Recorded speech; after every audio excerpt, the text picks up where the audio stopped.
let's do this. All right. Well, before I start the timer again, I went to Hilton. I bought some iron. I bought some rubies. I bought some um, musical instruments, and we're about to do our first round of item creation to get Claude's talents and to make a berserk ring. Without further ado, I'm going to go ahead and restart the timer, and we'll get to it. So I'm going to first safety save. Um, we're going to do items, or I need to do some skill allocation. 1, 2, 3, 4, 5, 6, 7.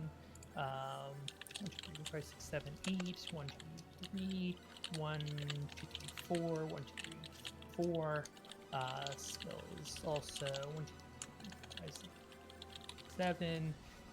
Items. Oh, I'm going to go ahead and save again because we might have to save scum if we have a bunch of failed item creation items. Item creation, metalwork. Oh, I need to put on the rainbow diamond as well because that gives us +1 skill level, as I said before we cut out. Equipment, might chain, and rainbow diamond. Item creation metalwork. Notice that I went from 6 to 7. I had 6 before, now I have 7.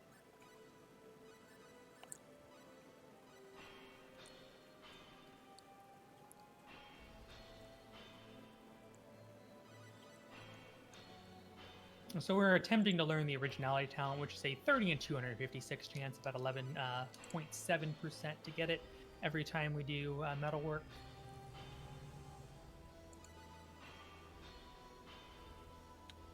And of course, you're going to use iron to do the metalworking because it's super cheap. Yeah, we'll eventually use rubies to make the berserk ring because that's the necessary metal. Rubies aren't technically metals, but whatever.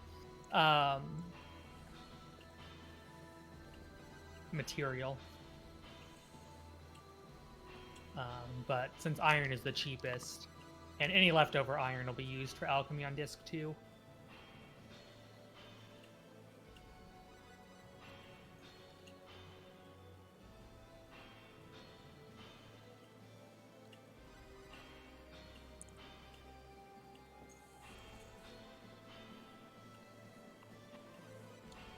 So it's Thankfully, supposed to be. it does not need to be a success, thankfully, but yeah. No, you actually cannot even be successful with your item creation until you've learned the talent. I'm gonna go in because I need to get the music talents, and I might need to just buy more. I'm gonna need to buy some more stuff.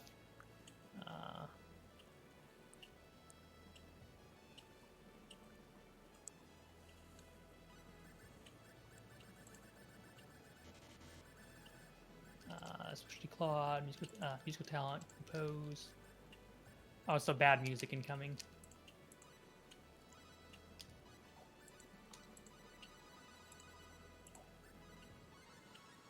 We'll go back outside once we've learned one of the 2 music talents.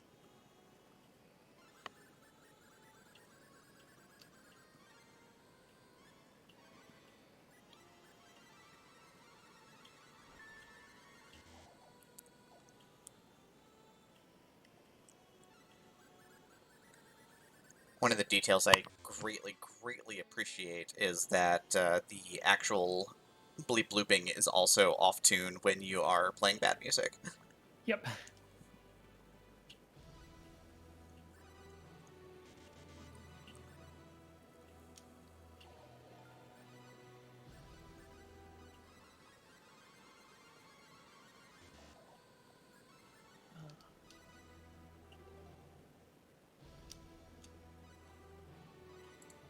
So this is the music talents are a 5 and 256 chance to get them.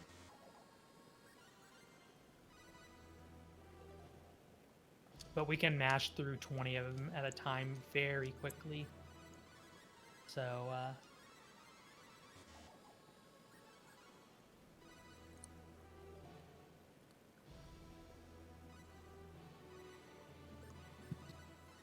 Then we just reload to get 20 more because, you can do that. yep. I'm gonna actually just worry that I'm kind of getting in an RNG loop, so try doing something a little different.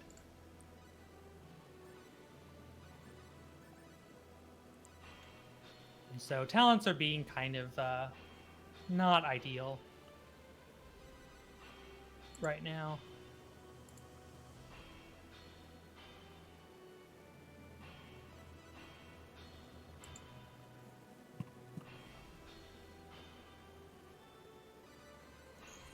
Yeah, unfortunately, we're not aware of any way to RNG manipulate this portion. If we were, we would definitely be employing it. All right.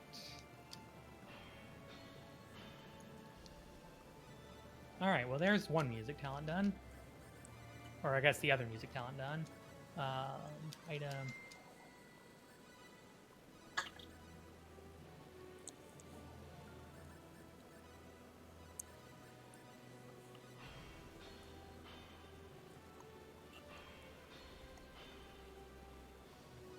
All right, there's our originality learned. Skills. Nope, no, not. Items. Now we're going to make the Berserk Ring, which is with the ruby. Well, first try. I'll take that. All right, so we got that. Equipment, might chain, Berserk Ring, skills. Got those levels. We'll give another level of scientific ability. 4 levels here. We need to give you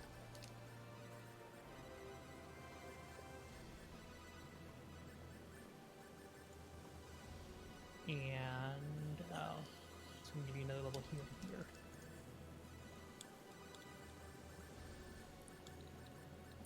So the skills that are being taken right now are very particular.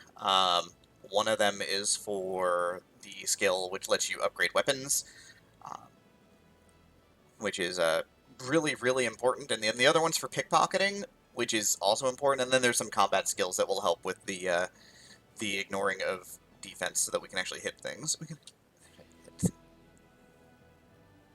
And I believe that there are a couple of donations which have come in.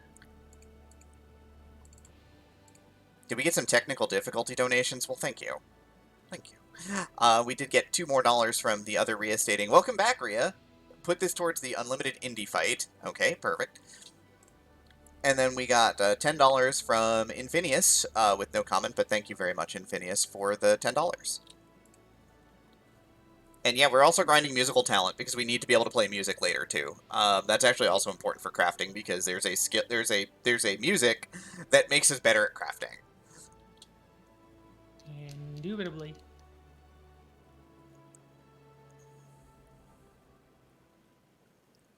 Also, what does the Berserk Ring do exactly? It puts you in the permanent raging anger status, which you can randomly get whenever a character dies and your character gets angry, which temporarily doubles their attack. Also, one thing I forgot to do is item order.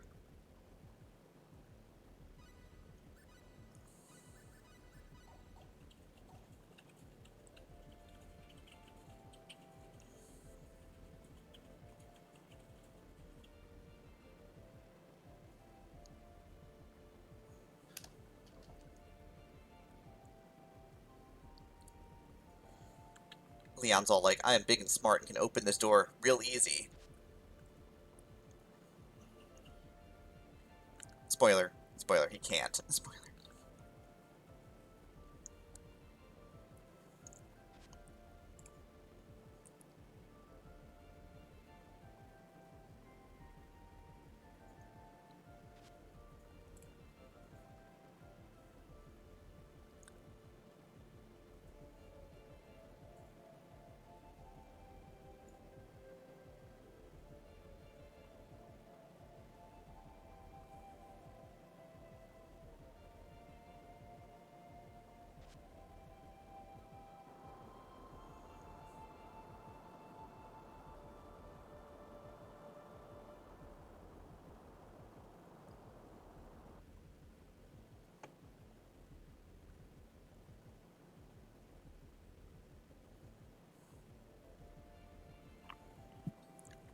So, Infinius, this is actually an Enix Tri-Ace game. This game was made, shoot, to be precise about it, this was made before the Square and Enix merger. This came out in 1999. So it was after the Tri-Ace Tales team split, but before the Square and Enix merger. Fun fact is that Story Ocean 3 came out just a little bit before the Square Enix merger. It's one of the last Enix games, and their choice of a antagonist, the Square Company, or sorry, the Sphere Company, Absolutely claims not. that Absolutely not not, Square. Absolutely. yeah, Sphere Company's definitely not Square. So who's ready for the hardest fight in the game? Wait, is this the hardest fight in the game? Are we about to fight? Are we about to fight a real hard fight? Yep. This is the hardest fight in the run. By a pretty considerable margin. Because we're so underleveled. Specialty. Oh, I already took off Spirit Attack. I didn't even realize that I had done so. Hooray, getting so flustered with the frame drops. And the other assorted technical issues. So it's all up to Bowman, everybody. It's all.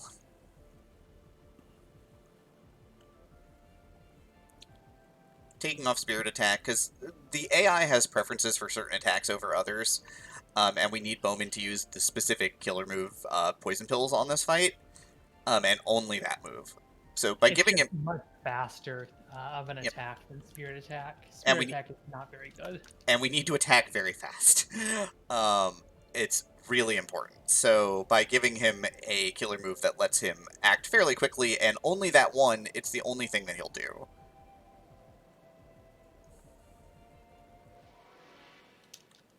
But yeah, this boss is going to start teleporting I around. forgot There's to, two of I them. forgot to, I forgot to change Claude's or Leon's AI to attack physically. But that's okay. I can change that in battle. Black Saber does nice damage, but is really, really slow.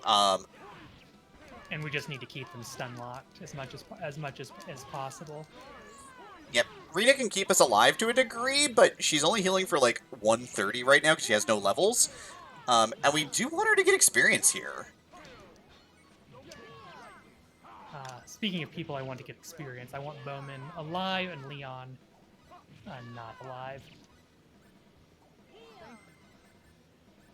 The big thing is you cannot use items if you're in an attack animation. Also, there's a little item timer. You're limited in the number of items that you're allowed to use based on the timer.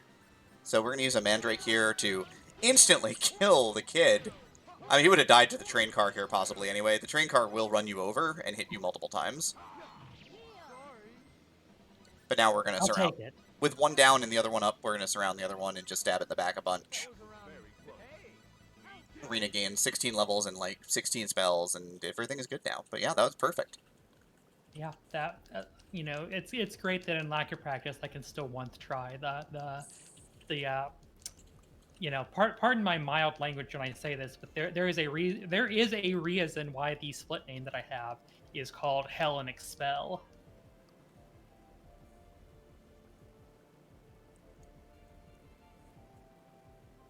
You gotta have good split names. You gotta. Later on, we'll have Beavis and Butthead. That fight's also pretty bad, but less bad. I actually have 3 games where I have a Beavis and Butthead split. Firebird Lover, what happens if you don't kill the kid before the battle ends? So much like other RPG speedruns are trying to manipulate who gets the experience, then your experience routing is bad. It's actually real bad, because you don't get a lot of experience. But we did it, we found the rock.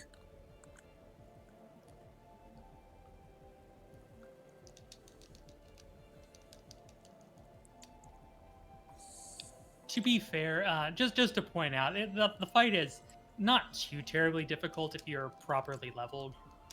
like it's still a pretty substantial jump up in difficulty from Varmilion and similar. But if you're level 30 and you can actually tank a thunderstorm or two, which is 30, maybe 35, is comparable to the level that you would actually be in a casual playthrough. Does that sound about right?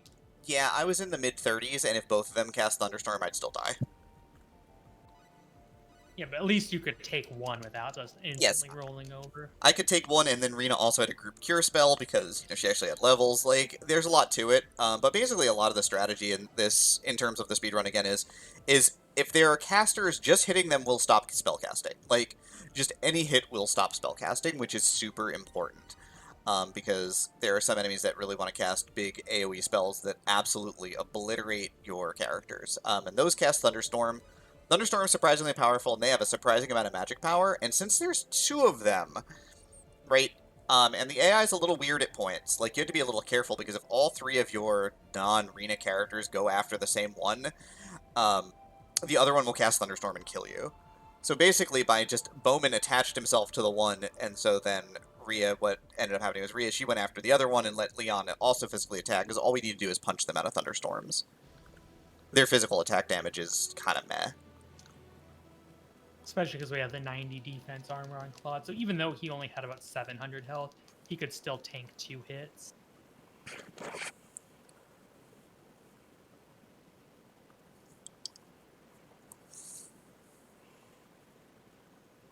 Cool, but we got the magical energy stone rock, which will let us save the world. We're gonna win.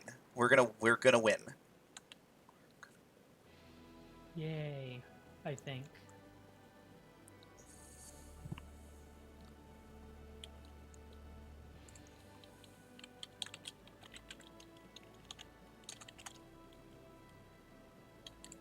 It is important to note that Claude would tell you that we can win this.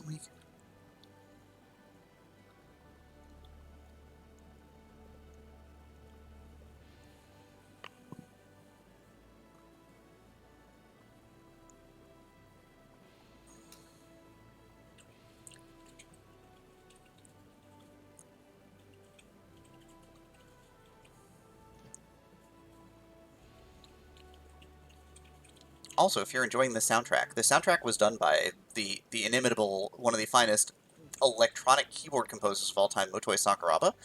I haven't gotten to gush about him yet, but he does the music for the Star Ocean games. He did a couple of the early Tales games before the Tri-Ace Tales team split. He did Symphonia, I believe, and he's also done a couple of other pretty big soundtracks, and I have to look up the entire list.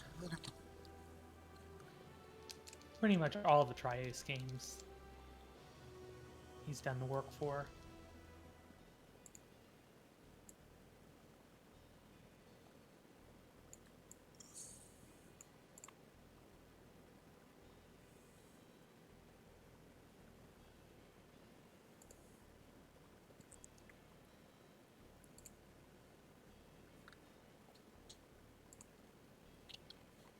Yeah, Golden Sun as well, which was mentioned earlier in the marathon also.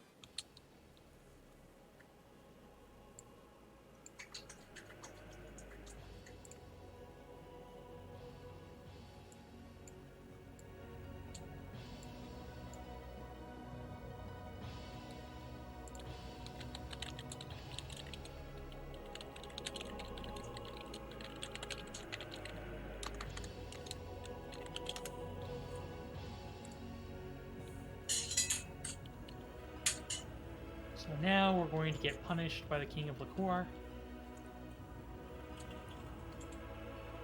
Get punished for our trespassing earlier. We're terrible.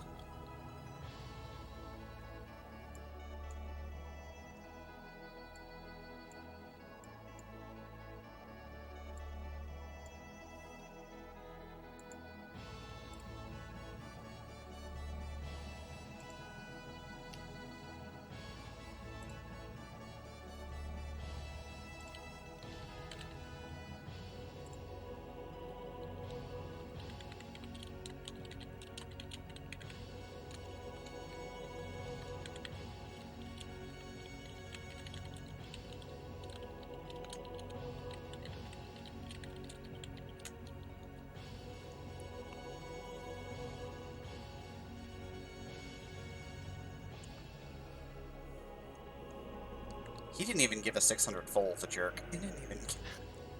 Keefus, what did you get? Nothing. What else did you get? More of the same.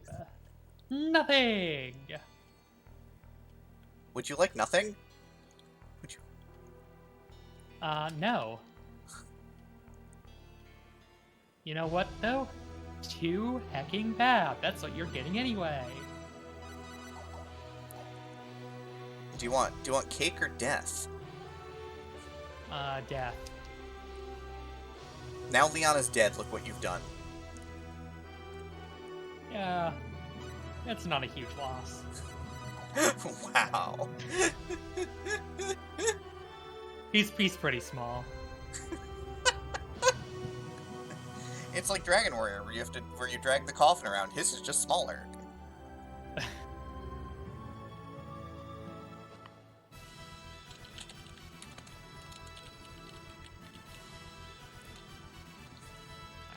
Buy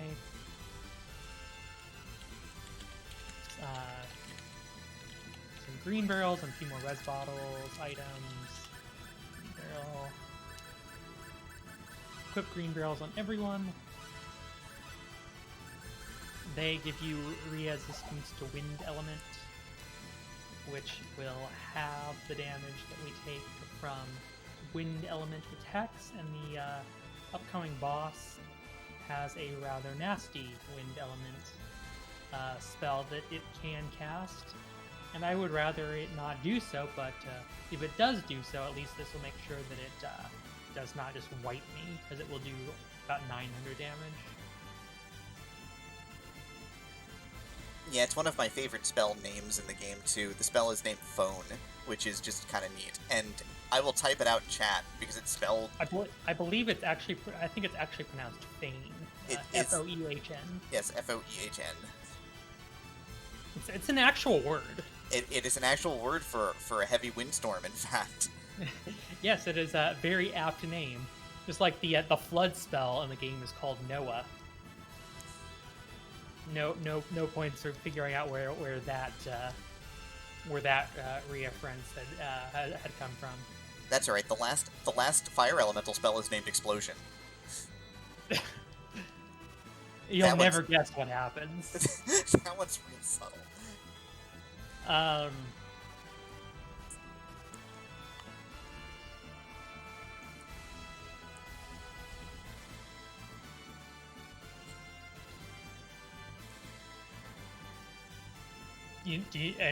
no points for guessing what the ultimate Earth spell is. Is it Earthquake? It is Earthquake. Got there. Heck yeah.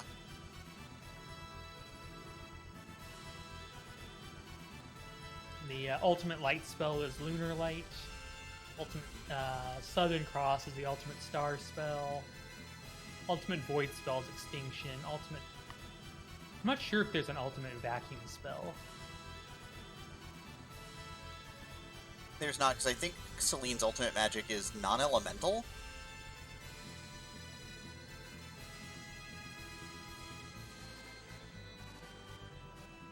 Well, I know there's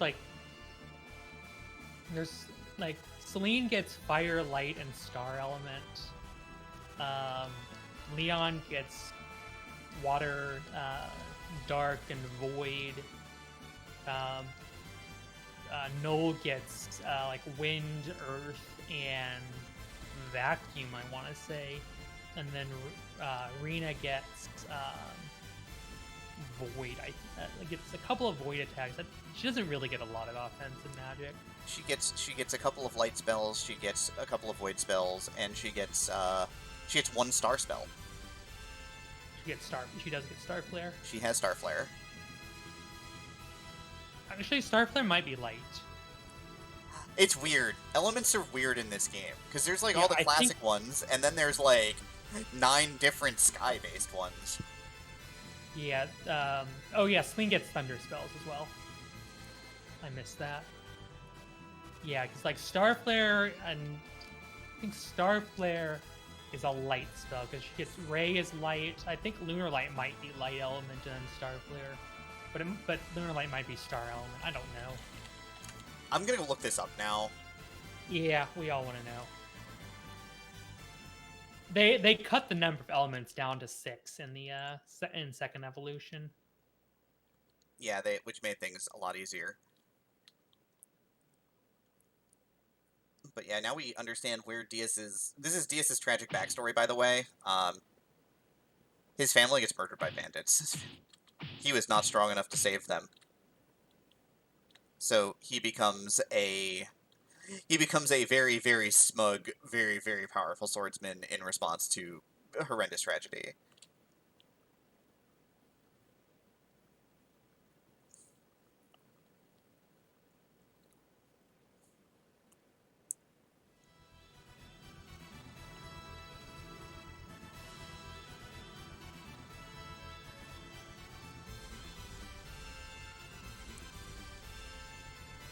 Right, of note, so, Starlight is both star and light element. Tractor Beam is star and earth element. I've never heard of these being multi-element before. I know, right? I'm looking at the wiki page, which is probably terribly wrong. I would have absolutely no idea. I'm gonna take a safety save because this next boss can be a jerk, because it uses the aforementioned Feign spell, and this boss has a gimmick. You want to explain the gimmick? So, there's some gimmick bosses coming up in the next hour-ish, where we can't kill them. They are just too darn powerful. So there are two types of them, and Rhea, of course, knows the difference between the two. Some of them, you just wipe to. Some of them, you want to die as fast as possible. Some of them, you need to survive a certain amount of time without dying. And on this one, of course, we're not going to be able to hurt this boss. This boss is going to hurt the heck at us. So we need to survive as long as possible. And we'll get a message that comes up on the screen if we've survived long enough. And if we die, well, we'll be loading the save. Yep. It's time for some fights with Devil Elvis. We all knew that Elvis was secretly working for down there. Now we have proof.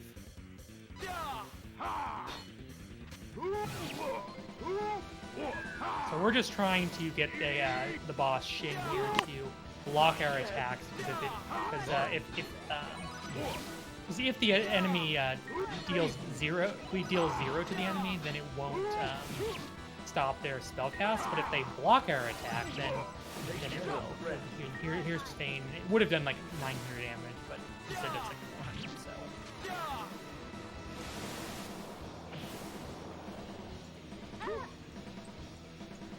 Yep. So now we really just need to keep Claude alive. I also bought a fear cure paralysis. This enemy does have a small chance to inflict poison and paralysis both with its attack. It's not a particularly high chance, but it can happen. And Rina does not have the dispel spell, which was Rhea named to something more appropriate, namely cure condition, and then Rhea make, which is the status removal spell. She gets it like 28 or something. Okay, cool. But yeah, the boss goes, "LOL, I am very powerful," and then leaves. It's like, oh, I guess you're not so weak after all. Well, we'll see each other again, I'm sure. Alright, yeah, this list of spells looks a little bit more correct, by the way. Rina's Gravity Press is Void Elemental. That makes more sense. Yeah, and Gravity Press is definitely Void Element. I know Press and Gravity Press are both Void. Yep, Meteor Swarm is not Light Element, it's Star Element, interestingly enough. It is. Meteor Swarm being Star makes sense. Yep, throwing rocks at people. We need to...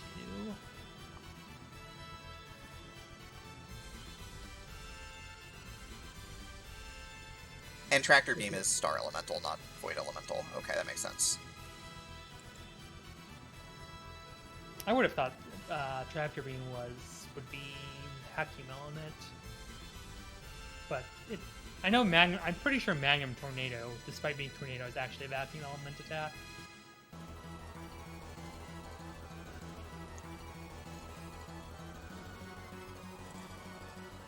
Also in this version of the game, in the original version of the game, Tractor Beam is really interesting because it is the one spell that they didn't port over the voice lines for correctly, so it's still in the original Japanese. I did know that.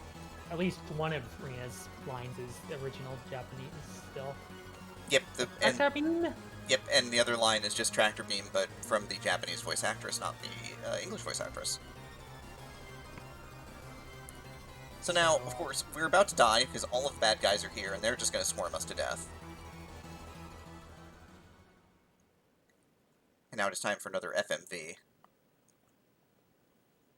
Because this is a 1999 PS1 RPG.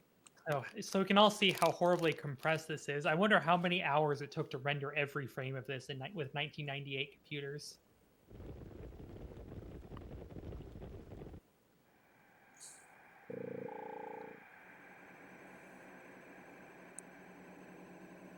And this one priest dude is just like, oh god, I've got to do this. This is a lot of work.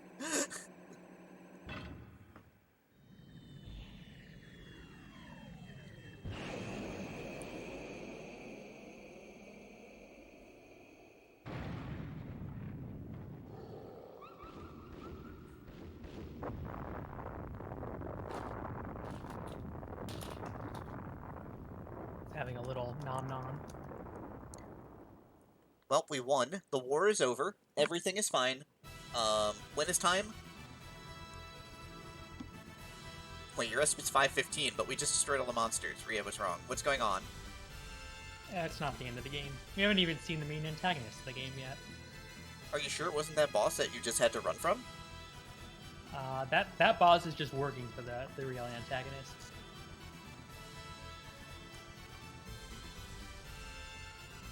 I see.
So we are getting ready to head to launch an invasion on the continent of L.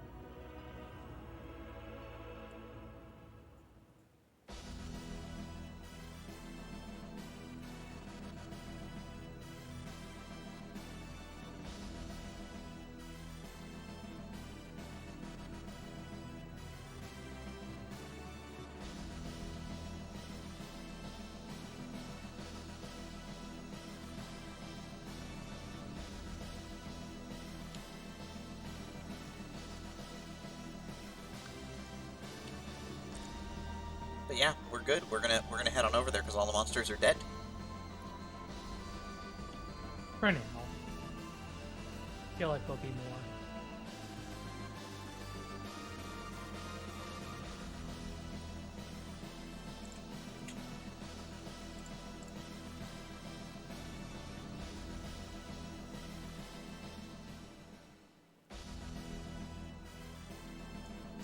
Kate, I don't know what I would do if there were a Star Ocean 2 randomizer. I have no idea. I mean,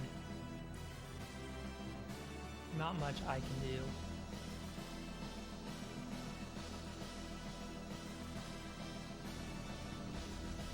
I don't know. I'm not good enough at programming to do anything of this sort, and Could you imagine Star Ocean with like randomized crafting though? That would be terrible.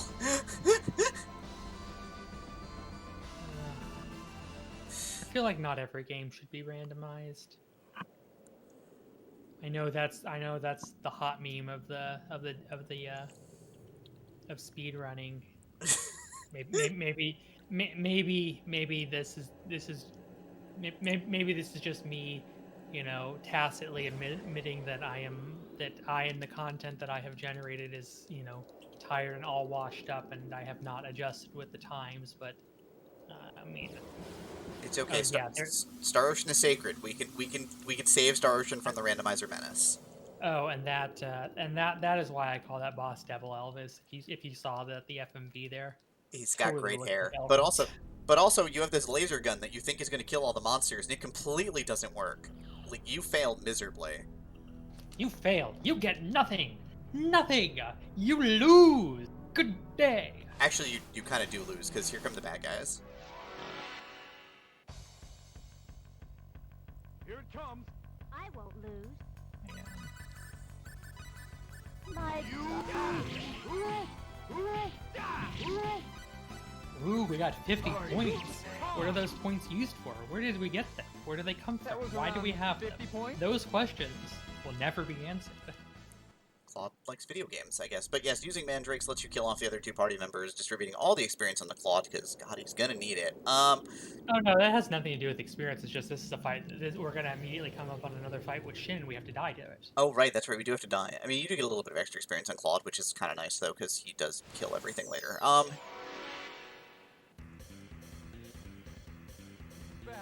Here's the enemy. Enjoy the Stay bangin', focused. enjoy the bangin' boss theme for, like, 2 seconds. Mother. You are weak. Now you will be shark food.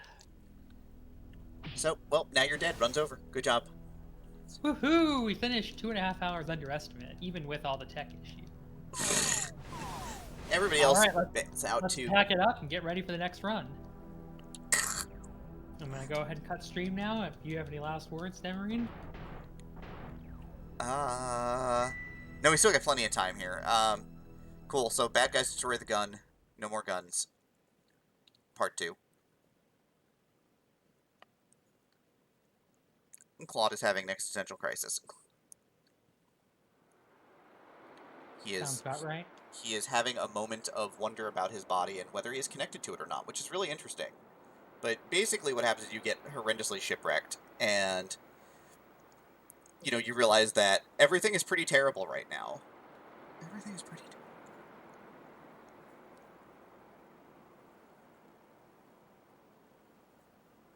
And Claude realizes that he needs to be there for his friends, so he gets up, he dusts himself off, and he's going to take care of everybody.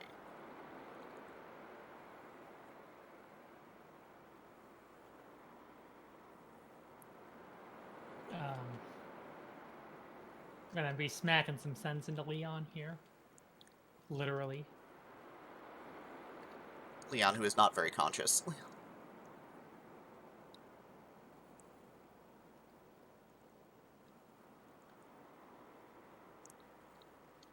But yeah, this is the moment, of the moment of great conflict where you realize that you are outgunned and outnumbered.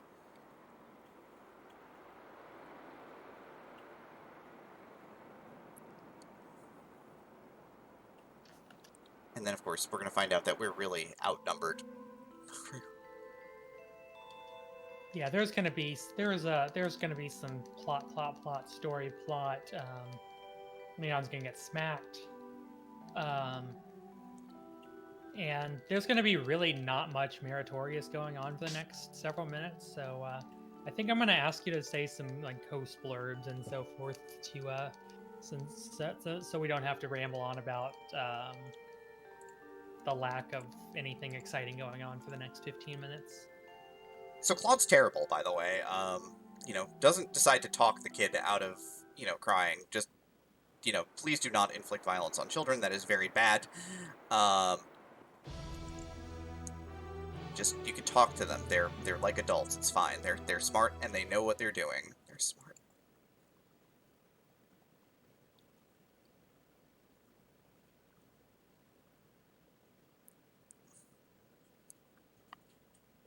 But yeah, I mean, again, as we kind of get through this this segment of the game, again, RPG Valkyries here, we are putting on Speedrun Ragnarok 2020 for...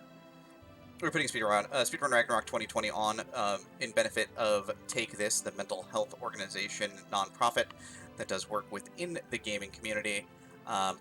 As a reminder, the Take This website, takethis.org, does have freely available stories of hope from people who are managing their mental health, as well as articles on mental health issues in gaming culture. So a lot of good reads there, you know, in terms of what they do and the research that gets done, and the writing that their group does. It's all really good. I absolutely highly recommend that you go check that out. You know, they also do work with, you know, we know that convention season's been non-existent recently because of the recent pandemic, but they've also been doing online AFK rooms for, you know, online events. I know they did it for a couple of the recent PAX events. But, you know, like, even from online events, sometimes you just need a minute to decompress or disconnect and just kind of get yourself settled down. Because, you know, even online events, like, say, Speedrun Ragnarok, can be very eventful and very long, so it's always good to take breaks and make sure that you're taking care of yourself. That's super important. So never feel bad about taking some time for self-care.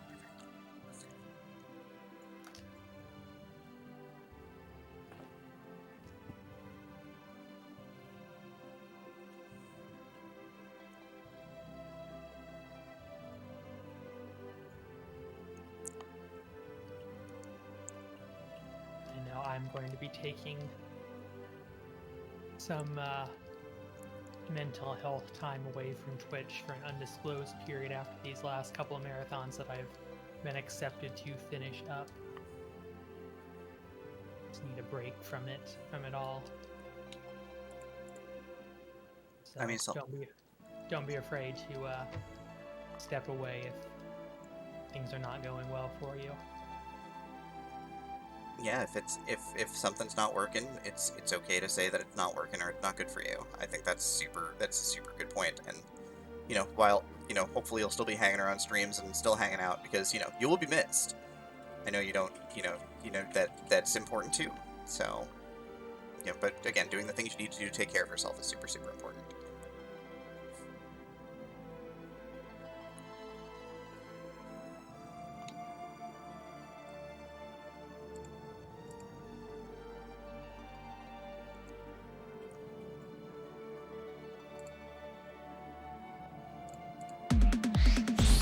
COVID is winding down. Yes.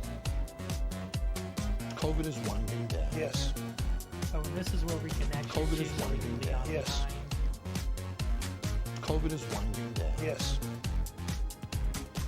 But we will not do so because we do want a fourth character, and while Leon is pretty lackluster as a fighter, he's at least better than an empty space in the party, so...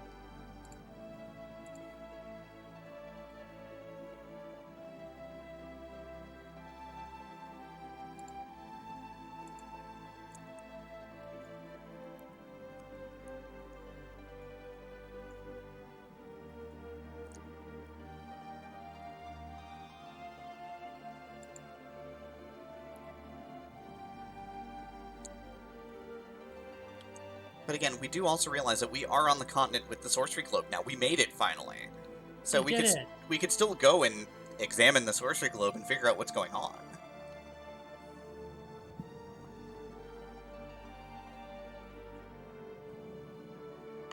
We actually have to choose the second option there.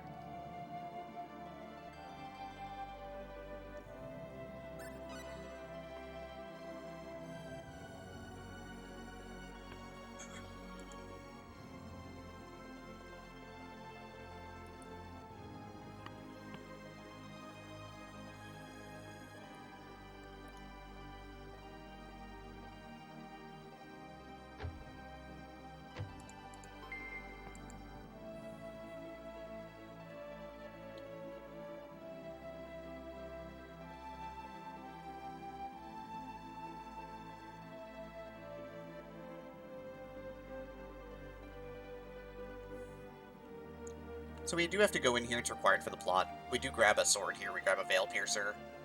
So we do get a weapons upgrade here, but also we get this mysterious other item. It's I mean, less I mysterious to think Claude, so. though. Less mysterious to Claude.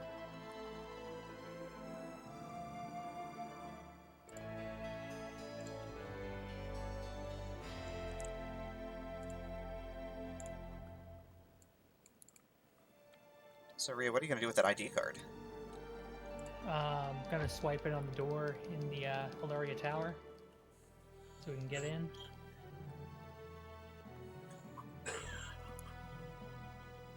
Aside, Dad's been looking for you the entire time.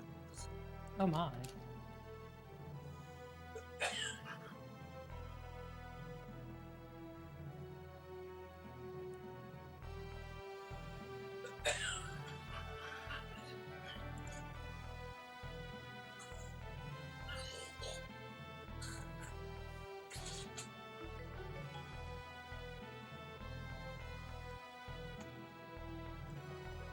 So Dad finds you. Dad finds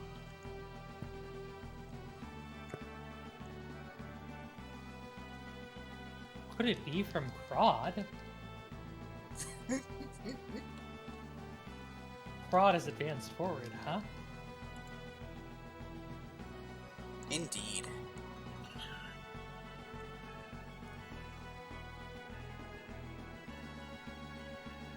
Also, Disc 1 Final Dungeon has some awesome music, so I kind of just want to like not talk during Ilaria Tower just so I can listen to the music.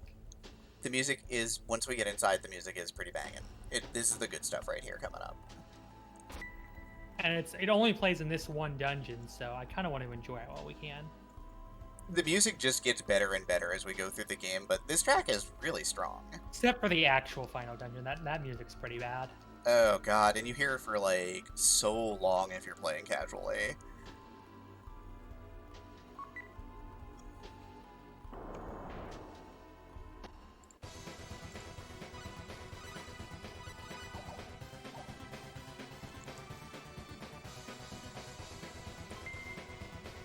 Ba-da-ba-ba, ba-da-ba-ba-da.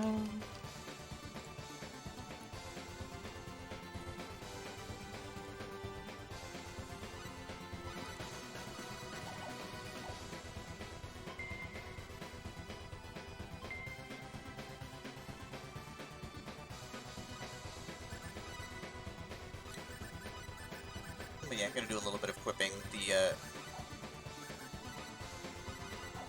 The Veil Piercer gives us more attack power. The Crestier Guard is a very strong shield for this part of the game. Yeah, in There- fact, it's one of the strongest shields in the game. And definitely the most powerful you can get in this one. Yeah, short of doing some crafting manipulations with, some crafting manipulations and a bunch of pickpocketing, yeah. Well, you can't even make stuff like the Star Guard because you can't get Magical Rasp until this too. Starguard, interestingly enough, does not require the magical rasp. It requires the rasp not be in your inventory. I had forgotten that. Yeah, because otherwise you get the Jean's gear, which, while fantastic for Crisis and Crisis Opera and Chisato, is completely useless otherwise, and it's not Starguards.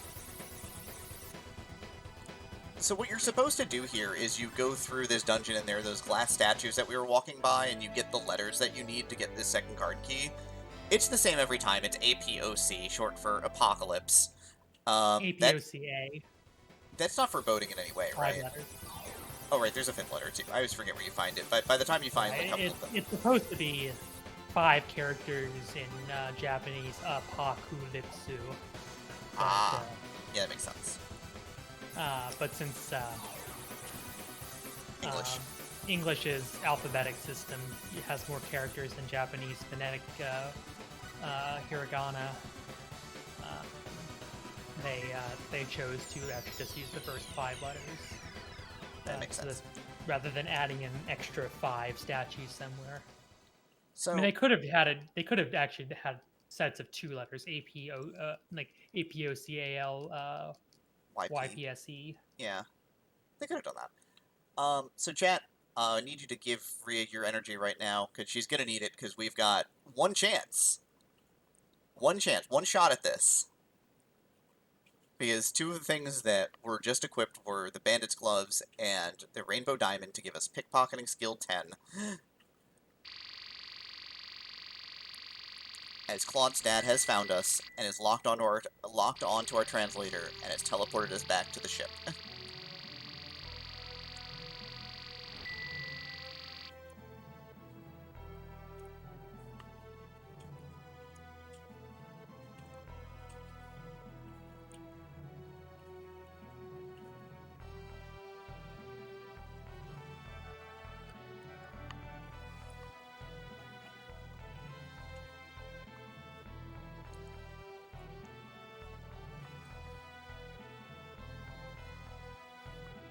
So Claude is like, send me back to Expel right now, and Renixis is like, Claude, Prime Directive, get over yourself. Come with me. I am ordering you. Renixis, who of course violated the Prime Directive multiple times in Star Ocean 1. Oh yeah. There is a Prime Directive in this game, but pretty much any opportunity there is to just extend to it the bird is easily and willingly and gleefully taken. It's wild to think that Fate in Star Ocean 3 is the person who has the most regard for the rules in the entirety of the Star Ocean series. Yeah, and that's saying something, because Fate is not exactly known for being If you're a main character in a Star Ocean game, you don't like rules. true. Hey, look at that.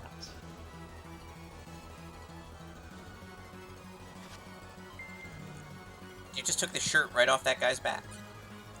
Yeah, and it was an incredibly overpowered piece of armor. So it has no other abilities on it. It is completely blank otherwise. It has 500 defense. Let's just put into perspective what 500 defense is. The most powerful armor that you can get easily on disc 1 tops out at like 100 or so defense. I think you got like a barrier mail or something of 92 defense from some blacksmithing in your casual playthrough, and you are just absolutely ecstatic to see that. Yes, you can craft barrier mail, which is like 92 in multiple elemental resistances. The only other there is one other barrier mail. There's one other barrier mail one other battle suit in the entire game. 2 more. There are 4 more actually. Oh, there's 4 more, but the one that is the most memorable one is on floor 13 of the extra optional dungeon. Yeah, I think there's one on floor 12 of the bonus dungeon. One more, it's either on floor 12 or 13. And then 2 that you can steal from Ernest, one in Linga and one in Mars. That is the single most useful thing that Ernest contributes to the entire game. He's real bad. Like, we have made a point to talk about how bad mages are in this game. Ernest manages to be worse than at least Arena, and probably Null too, by virtue of the fact that Null can also cast a healing spell. But yeah, so Claude decides to go back because, again, now Claude's feelings are so strong that he's like, nope, I've got to help these people. I love Rena. I'm teleporting back down because they need me more than you need me, Dad.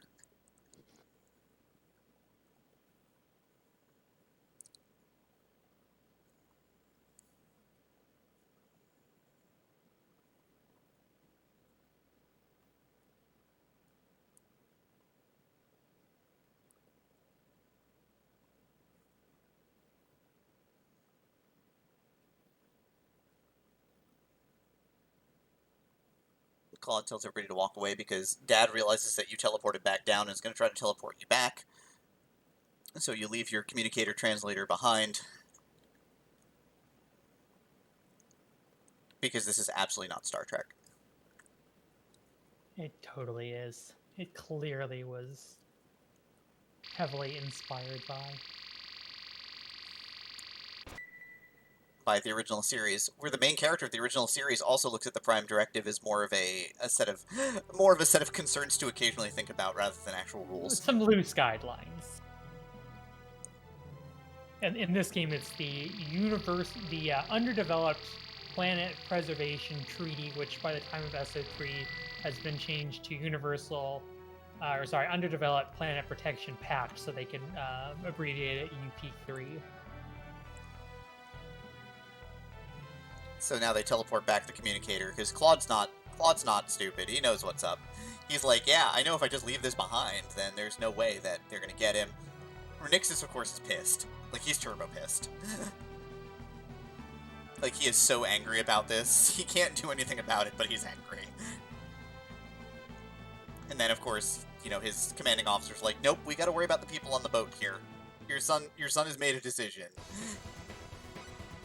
And Renixis is like, man, I was once young and loose cannon like that. You know, I respect that, and walks away.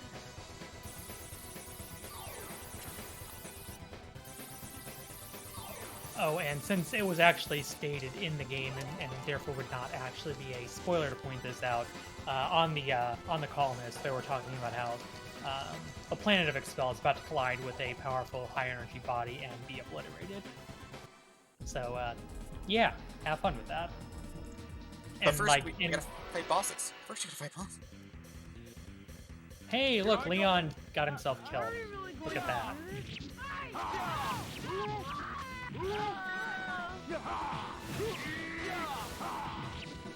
Also, you'll notice that that Smapey is taking like no damage from anything, basically. So as you can see, Rena got herself paralyzed.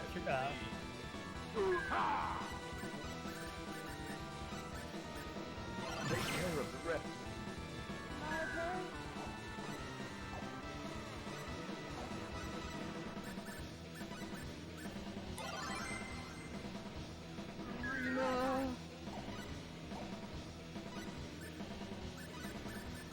So this is why you bought a bunch of resurrection bottles, right? Well, mostly for the previous Shin fights, or first Shin fight. Can't beat.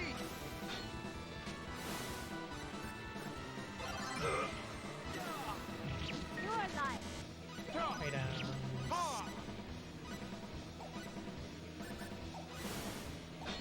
Sorry. Thank you. Alright, well, you know, that was not good, but, you know, we got through it.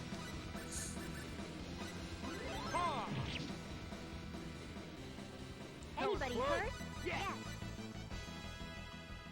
That was brutal.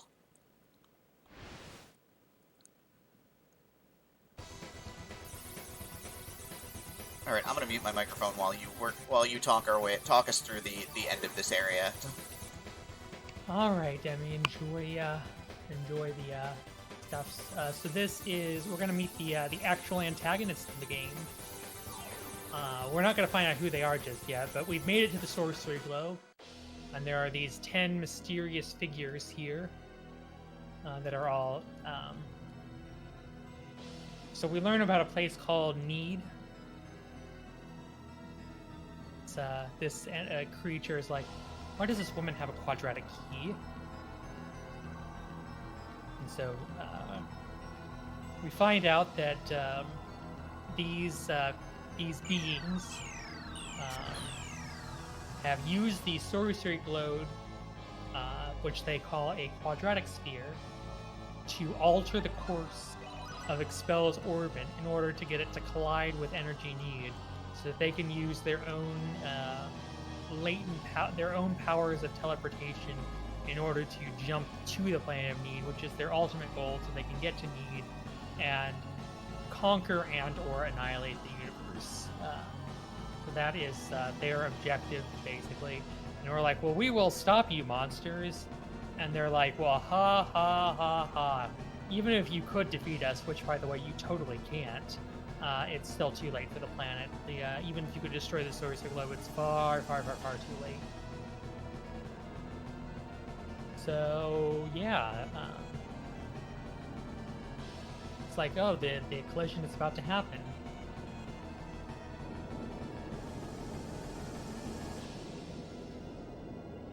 So also Rena's Pendant. It's also something that has apparently sped up their plans for conquest by 100 years, because they had no idea there would be a quadratic key, as they call it, here on the planet.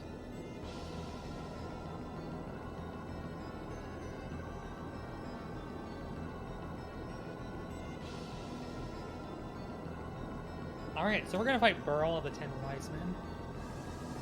Well, we're actually not gonna fight this. This was something that was pointed out to me by someone in chat a long time ago. We can actually just run over here in the corner, and we can just, like...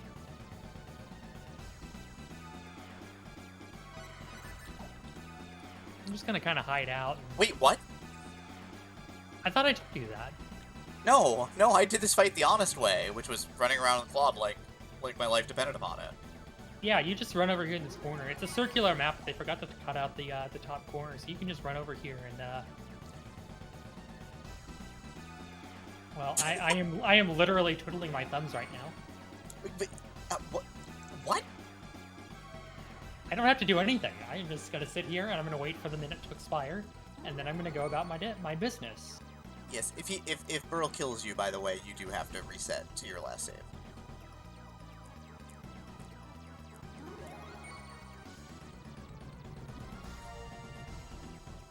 So he's programmed to think that the arena is a circle and therefore can't get to you. Yep. So, the Ten Wise Men, we don't actually know that they're the Ten Wise Men yet. They haven't been introduced as such, but that they're the Ten Wise Men. Now you know.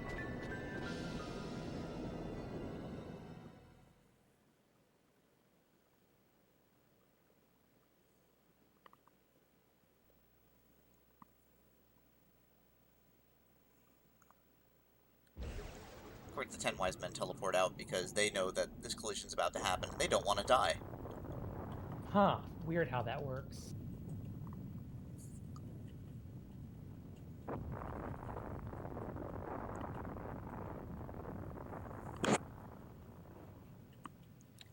Your dad's ship, which is named the Calnus, has, like, shields and stuff, so it looks at the explosion as like, we're fine, but dang, that was a big explosion.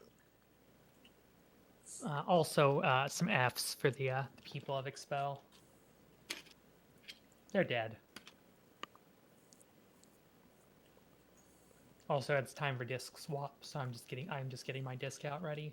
Because this was still back at the time when we had number one, we had physical discs for our games, and number two, where we actually had multiple discs because we needed multiple discs.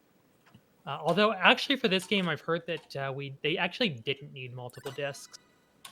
That everything is actually on both discs. The entire game is on both discs, and they did it as a marketing ploy.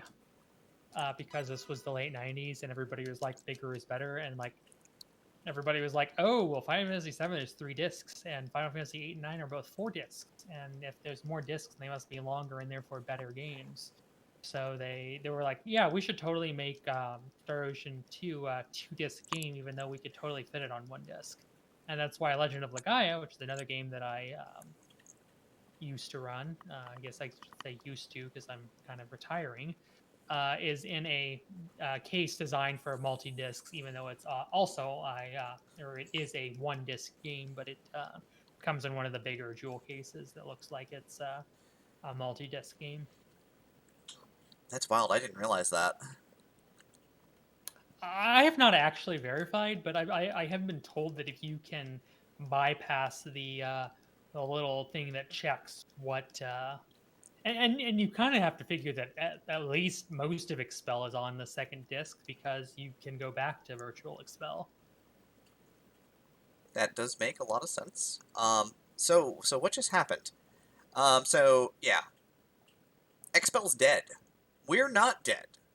We're very alive, still. And we made it to this place called the Outer Wall Paradise. Which is Rena seems to know somehow as being something connected to energy need. Yep. Which is connected to her memories, somehow. But she doesn't remember, because, Toddler. Tiny child.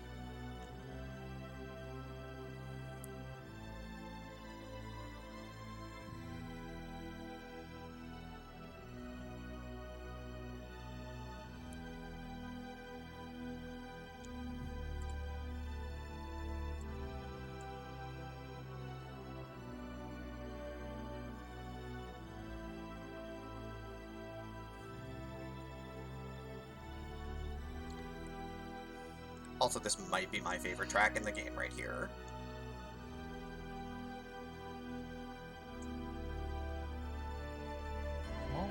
I say anything then, so you can listen to it.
So now we're going to learn about the history of energy need. And by learn about the history of energy need, I mean the Median Defense Force approved history asterisk of energy need asterisk lightly doctored.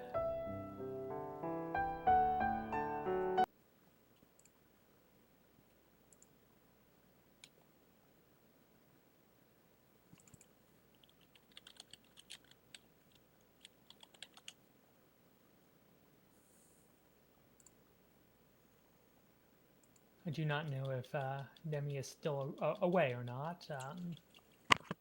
I'm here. I'm just taking a moment because I had some things to say about music of this game, but I need to look some stuff up real quick.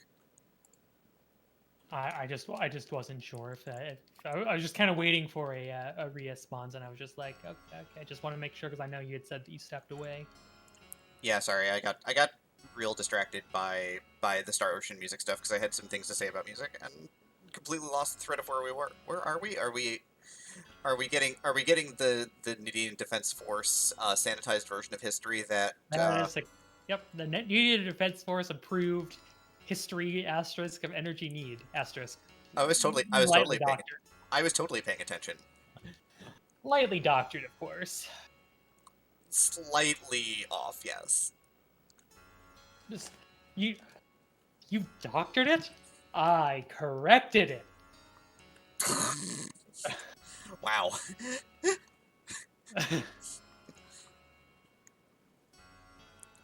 I mean, the big thing is that when your history is millions of years long, it's real easy to change the stories. Wait, is this a spoiler that Energy Need's been here for millions of years? No. Oh, good.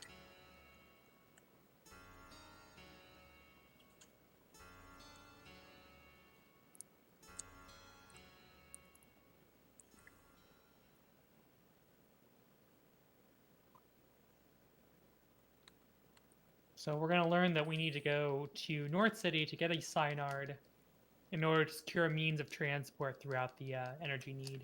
Also, we don't have too much time before the avalanche cutscene needs to be cut off, and we are only at $10 out of 300. So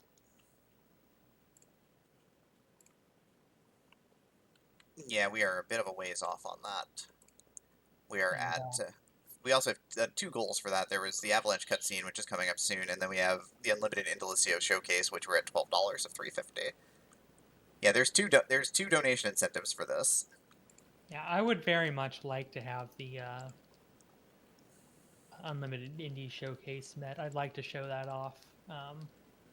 Might be the last time for a good while that anybody will get to see it performed live, because it is a category that I alone have only only I have ever run the category to show off how that's fought in the kind of the de facto I created 100% speedrun because I wanted to do the bonus dungeon and the true final boss. Yeah, you get to see this party be real powerful. And still have a hard time with the final boss. Yep.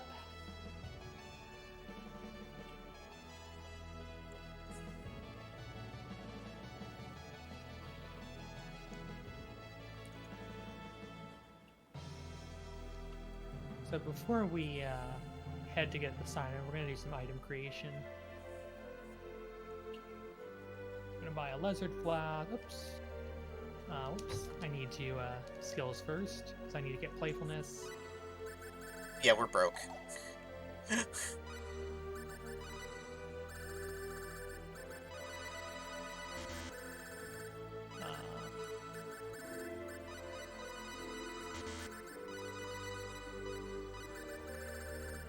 Alright, now we have money. Wait, amazing how that worked. I don't need Acarus. Yep, so basically what we're doing here is that Rena is going to get the alchemy skill, which we're going to use to create some rocks. We're going to get some attack vials, because we need those to increase our attack power. We need a violin, because we need to be able to play a specific song on that violin. I'm going to grab a handful of spectacles. We're going to load up on iron here. Also, I just realized that your seltzer is literally still at 50 grand here on disc 2, and I'm just like, that's really, really a lot.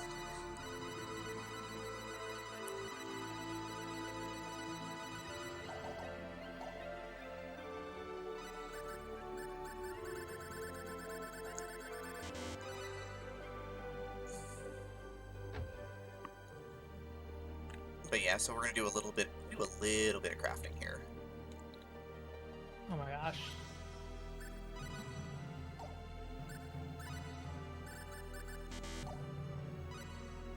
So the field music for Need is, I think it's actually a little bit underrated. I know everybody loves Field of Expel, and that song is awesome, but Field of Need, I think, is definitely underrated.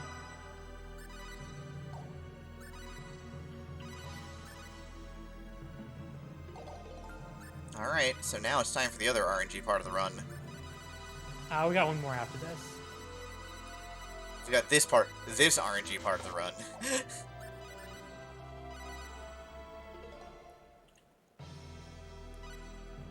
But we do need to get a specific violin song. At specialty level 6, it's doable, but the chances are pretty bad. We got End of the Hero first try. Oops. Well, of course we did. We don't want that one. We want the other one.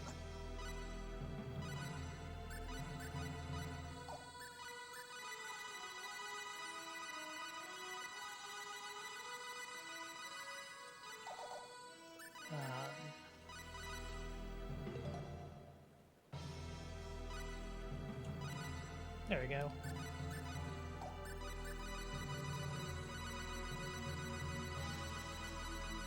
Alright, and there's Hail the Goddess, so now we're gonna save. Hail the Goddess is the song that makes us better at crafting.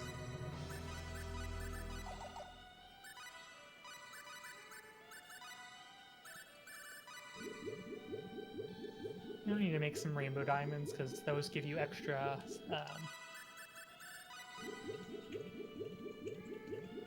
Nice. extra proficiency with your skills. There we go, got our 3 rainbow diamonds that we wanted. Beautiful. Making that look easy.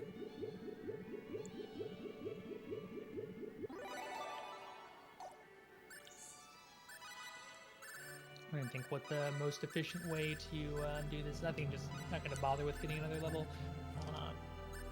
Rainbow diamond, rainbow diamond, rainbow diamond, rainbow diamond.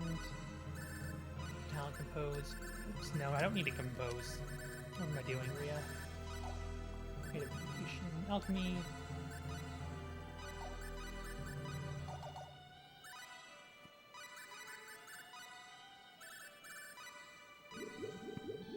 So there's 2 ways that we can get the mithril in this in this here. We can try to craft them, because we bought the Lizard Flask. So we can try to make them the honest way, which is by crafting, use 2 rainbow diamonds. We push Rhea up to rank 9 in alchemy. And as long as Hail the Goddess is playing, we've got a decent chance to make them. It's above 10%. Have we seen nothing but failures, though, I think? Yeah, looks like it.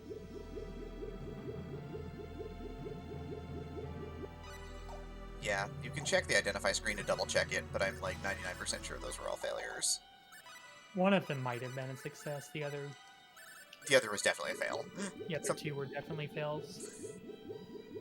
Yep, sometimes you get unidentified items, and you can tell from how the item is created whether it was a success or a failure. That one is a success. Yeah, the only way, if it's unidentified, you can assuredly know that it's a success if it looks like a rock is going in the bag, because it is switching back to mithril. So we know that we have 1 success, we might have 2. We unfortunately only have 1.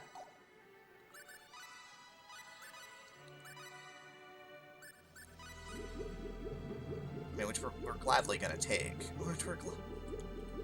We need 2.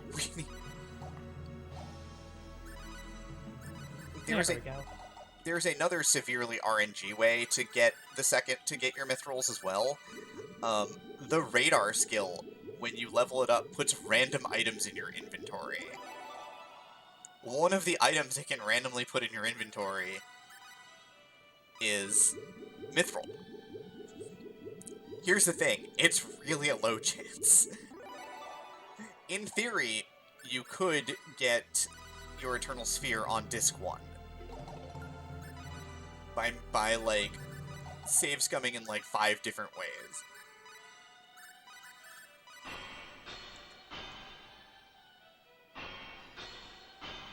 But instead we take that Sharp Edge, we're going to shove a Mithril into it, we get a Minus Sword, we're going to shove a Mithril into this. That looks like a success.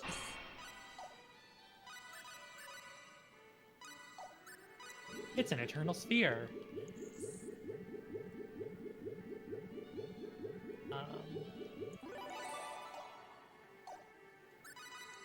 1500 attack power, all sorts of stats, unbelievable damage output.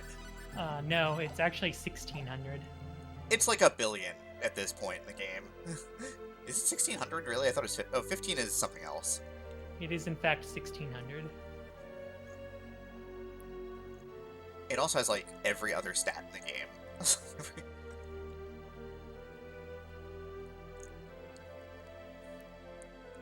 But more importantly, it has the passive where it sprays stars when you swing your sword. That's not broken at all. It's completely not broken at all. And also, since you have a meteor ring equipped, it sprays double the stars. We actually won't equip the meteor ring until Mine Cave. That's fair. So when we do need it, We though... want the damage buff of the Might Chain is more important for right now. Yeah, well, if we need more lockdown, you can switch over to the meteor ring for lockdown, right? Yep. Plus, we'll eventually start having to worry about damage cap.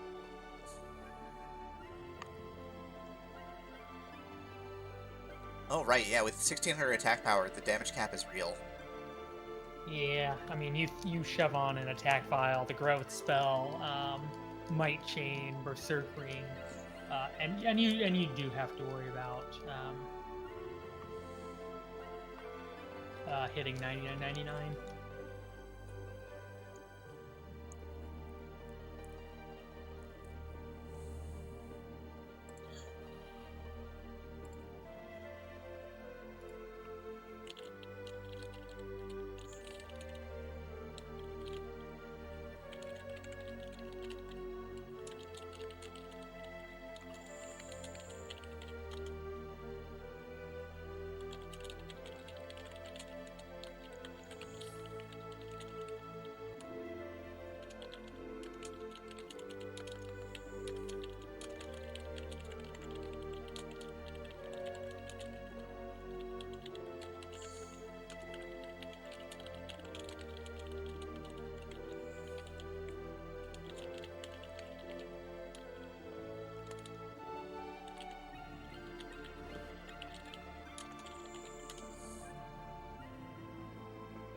All right, so here in just a moment, we're going to try to input our data into a Cyanard, and it's going to work out real darn well. Cynards are just the less cute sibling of Flammy from Secret of Mana. They're just basically dragons, except much less cute than Cell. Also less fluffy, but that's okay. Not all dragons have to be fluffy. I disagree. I mean, I'm not saying that non-fluffy dragon should be the preferred kind. I'm just merely suggesting that dragons who don't want to be fluffy don't have to be. Oh yeah, that's fine. If a dragon does not want to be fluffy, that's okay too. We should not be imposing this idea that all dragons must be fluffy dragons. Some of them can be scaly too.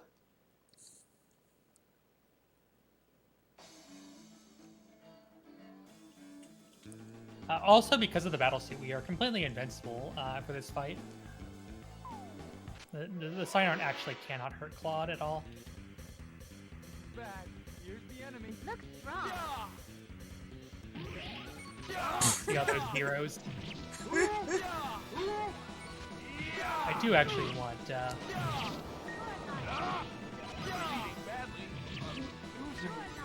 so we were doing like 8,000, 7,000 to 8,000 per head splitter. That hurt. Was a good workout. My strength. Yeah, that's a lot of damage. That's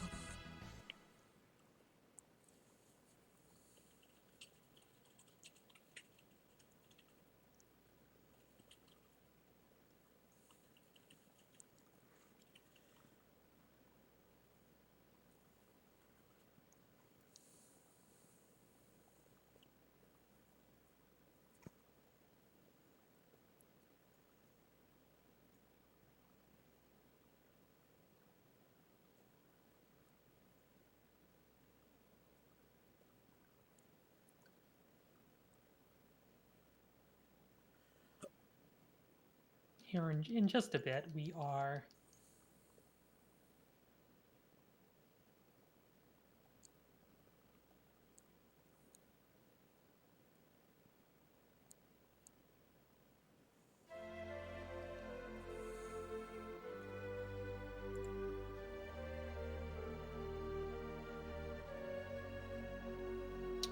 So we are going to be told that we need to go find another way to get a Cyanard.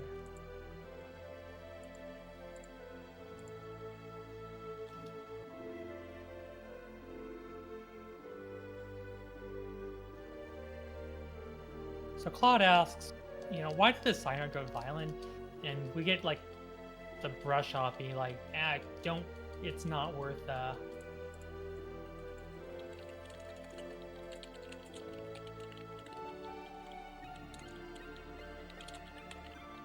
You don't need an answer to that.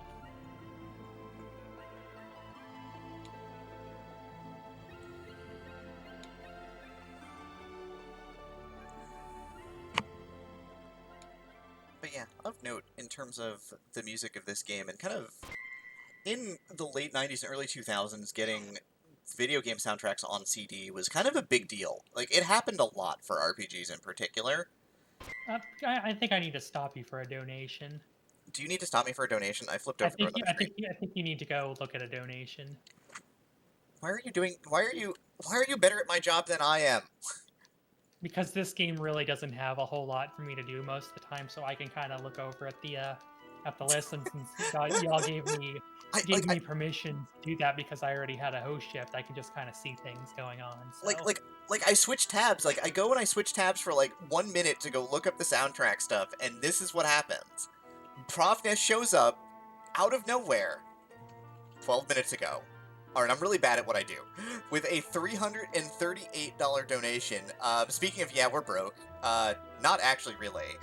But yeah, so I guess Profness wants to hang out and see Indelicio this afternoon. Alright, well, we get to see Indelicio. Thank you very much. I'm very, very happy that I'll get to show that off. The true final boss. The best final boss. which requires that you go get a scene in disc 1 that we didn't get. How are you going to do this? I probably have a By save. loading up a save file. That has also completed the Cave of Trials and has leveled a whole bunch. So it turns out you can actually beat the Cave of Trials at a surprisingly low level. You know, low by the standards of what your max level could be. By the way, Demi, when you did your playthrough, what level did you finish the Cave of Trials at? I could probably load that up right now and tell you. I think it was about 125. Yeah, I think we end up finishing I think we end up fighting Gabriel at like Claude and Rena at like 110.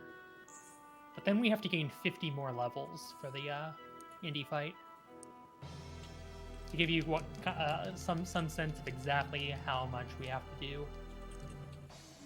So you know how we talk about all those mechanics for interrupting spells and things? Imagine if they didn't work.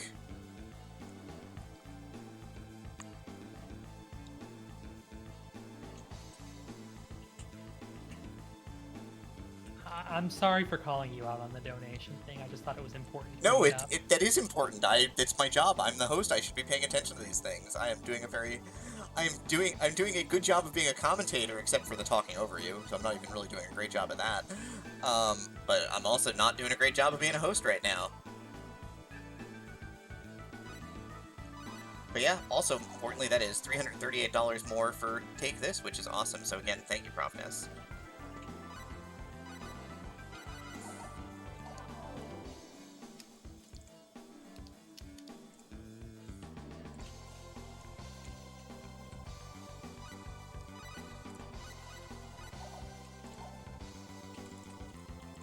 So normally I would actually take a safety save here, but because we have the battle suit that gives us obscene amounts of extra defense, instead of doing like 800 attack, we'll take like 125. So this fight is completely safe with the. Yeah, we're legitimately going to see single-digit damage. No, we'll still be taking, like, as I said, like 125 damage, but that's easily fixable. Or like we don't have to worry about just dying out of nowhere. I'm gonna use an attack file. I guess I never actually explained what it does. It increases your damage by like 50%. However, you lose the ability to use killer bees. But as you can see with the power of the Eternal Spear, it's really not a notable drawback. Already swinging for quad 9s on occasion when you crit. Yeah, my guts hits are hitting for quad 9s or very close to it. So I'm getting 30% from the Might Chain, double from the Berserk Ring, 50% from the attack file. Not to mention my base attack is something like 2,000.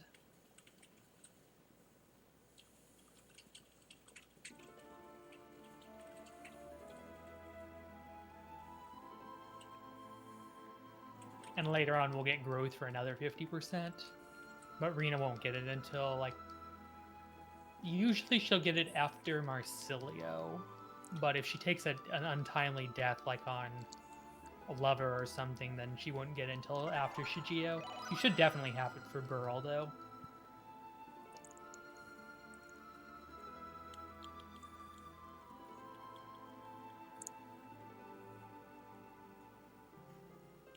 So yeah, so this Sun-Nerd was pregnant with pups. Aww. Look at the little baby. Look at the little baby dragons. They're adorable. Can we get some awes in chat? Some. Look at those little adorable babies. Aww.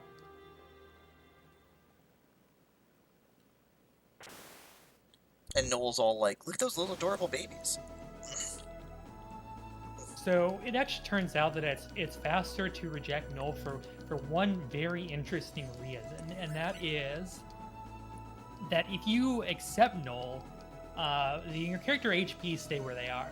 If you reject null, you get a full heal. Why? I have no idea. What? But God, speedrunners figure out the weirdest things.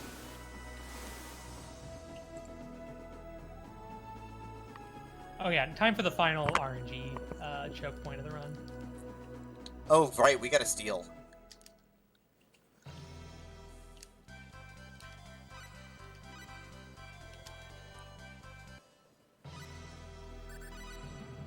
Yeah, but you see, Leon's fine. Everybody's at full health. So this is where we pray to RNGesus that we get our 1 in 4 chance within, 3, 4, 5 tries and not take like 32. And it has literally taken me 32 tries before. Have you considered speedrunning Octopath Traveler? I heard that you get a 3% chance to steal in that game.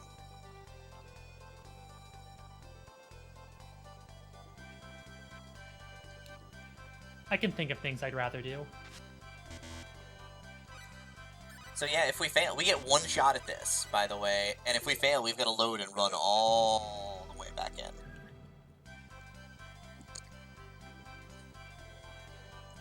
So that's why you buy the Although ticket. conveniently, you can buy the ticket before you save to cut back on some of the...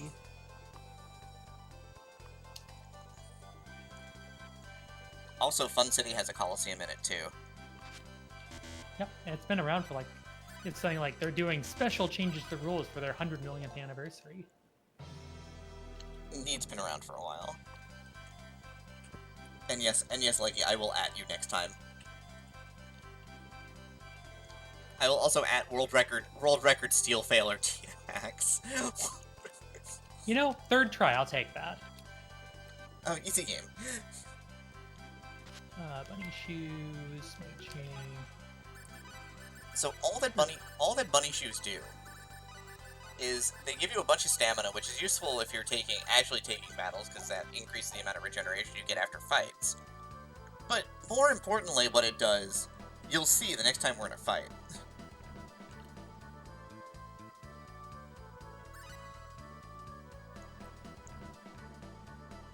But it is, apparently for the speedrun, as Rhea has told me, it is imperative that we have them. Yeah, there are some fights where they are reacquired, particularly the Beavis and Butthead fight. Are you So sure? I'm sorry? Are you sure you don't want to hear Spicule over and over and over again? Given the choice between hearing Spicule over and over again and sharp sticks in my eyes, I'm weighing my options. Oh goodness. Another great voice actor in this game is the voice actor for Spicule! Oh god. Aren't you getting cold? Hey, it's hot! Oh, ha ha! That voice haunts my dreams.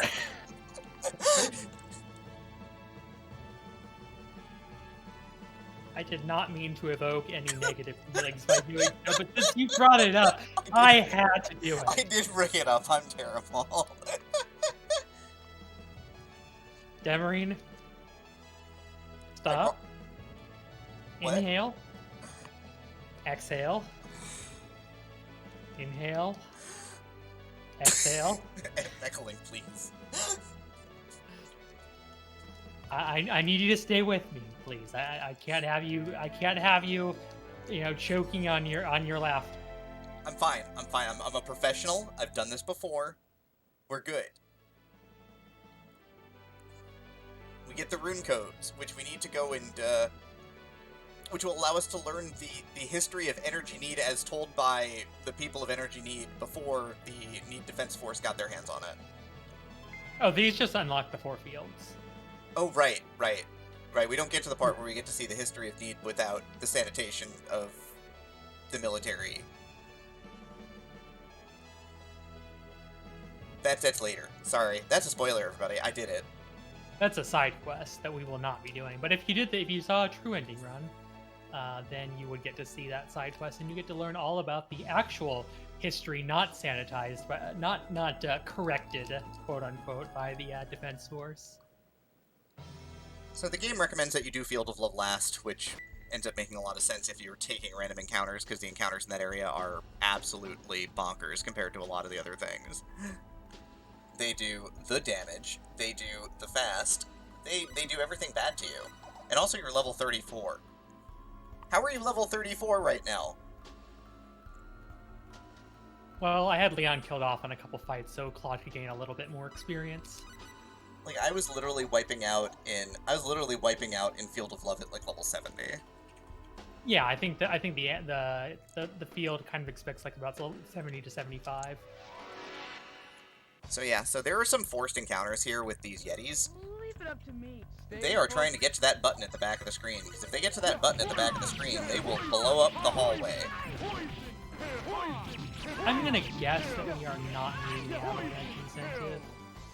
We did not. We have a full score with my strength. We would, I mean, unless somebody wants to donate $340 in the next 4 or so minutes. I mean, it'd be 290, but yeah, we're at 10 of 300. That is not looking likely to be met, but that's okay.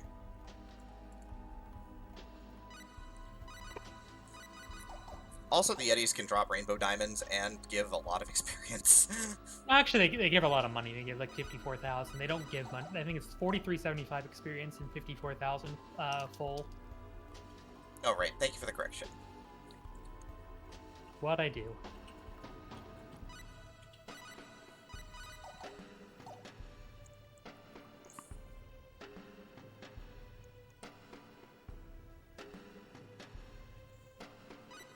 Oh, and we learned how to climb ladders now.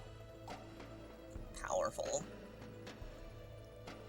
You know that there's a ladder soft lock in this game? I am not familiar with that one. If you play the song that forces an encounter and the song ends while you're on the ladder, you'll get the encounter while you're on the ladder and soft lock the game. Because you won't be able to move after the combat ends. So if I go up the other ladder there, I get to a chest that you're going to see right here. It contains an Atlas ring, which doubles your attack but makes you weak to every element. We actually do get that chest in the true ending run. Just so we have a double attack accessory to combine with the Berserk ring to get effectively quad damage. And I'm going to go ahead and say that once we get the once we finish this boss, we can go ahead and close the avalanche cutscene. Okie doke. Because we would have taken the avalanche on the way down the mountain. So we'd have this, we have a cutscene, and then we would take the avalanche as we were running down the mountain. The avalanche is actually a soft log prevention because of those aforementioned monkeys that like to cause the rock slide. It's to make sure that if you fail to... I did not mean for Bowman to die, that's okay. It is actually designed so that if... That was around my strength. You hit all the avalanche, that you still have a way to get down the mountain. The really big thing here is that what the bunny shoes allow is that they increase your run speed in combat immensely, giving you the power of nooming, so that you can get right on top of the enemy and start trying to stun them instantly, basically, in combat. Yep, that's what they do.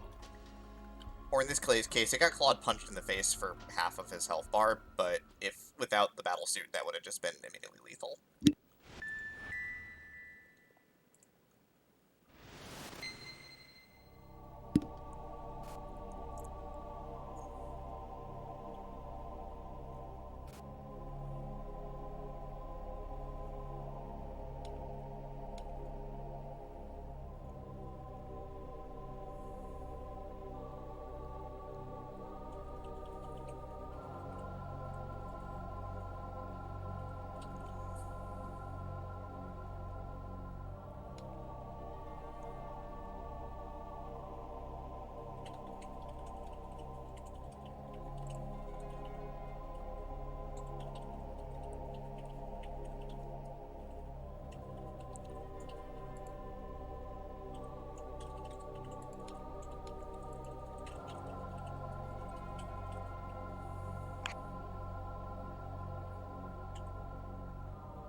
and I think we'd have the avalanche closed. Got it. Will do. Just want okay. I just was making sure that I had. I think I had to briefly mute the microphone, but just wasn't sure if I had unmuted it or if I had forgotten to do so.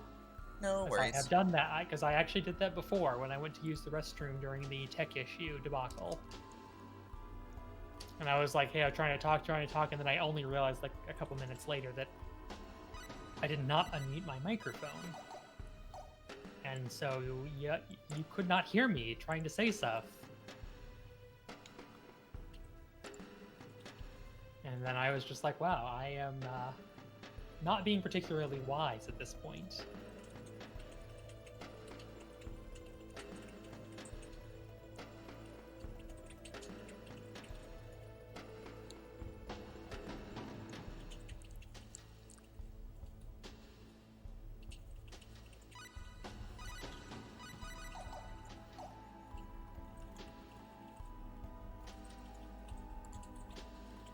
So yeah, we're hiking down the mountain now. Yeah, we are going to hike down the mountain the old-fashioned way.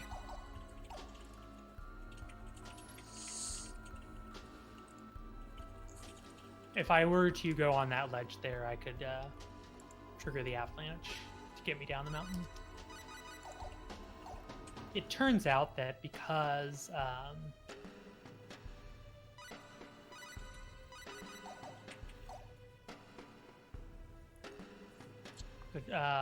because of the length of the cutscene, it's actually slower by like 10 seconds to take the avalanche down. That's why we don't do it normally.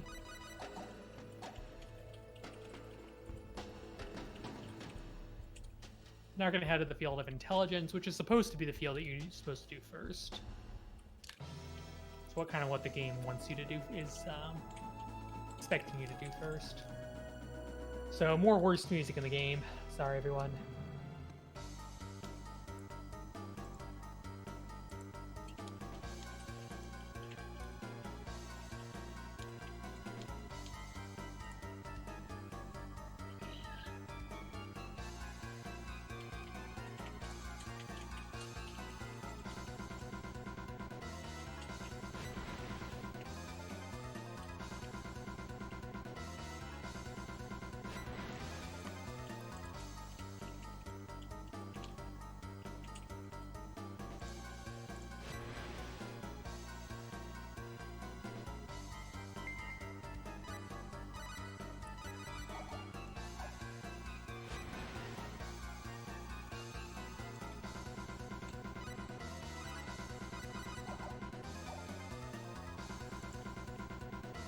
So, of course, this music is a little repetitive, but just so you know about the musical history from Star Ocean 2, that there were 3 albums released of Star Ocean music, interestingly enough.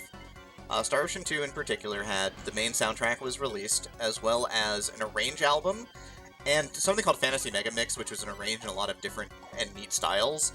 And they're all real good. They're all real good. I'm reminded of how there's the band performance of Highbrow from SO3, the final boss track, that was actually put into the director's cut that plays during a bonus boss fight. It's kind of what I was reminded of when you were talking about that. Neat, I did not realize that. Yeah, and the final boss music is actually remixed for one of the bonus bosses that only exists in the director's cut, which all the international releases are based on the director's cut version, so.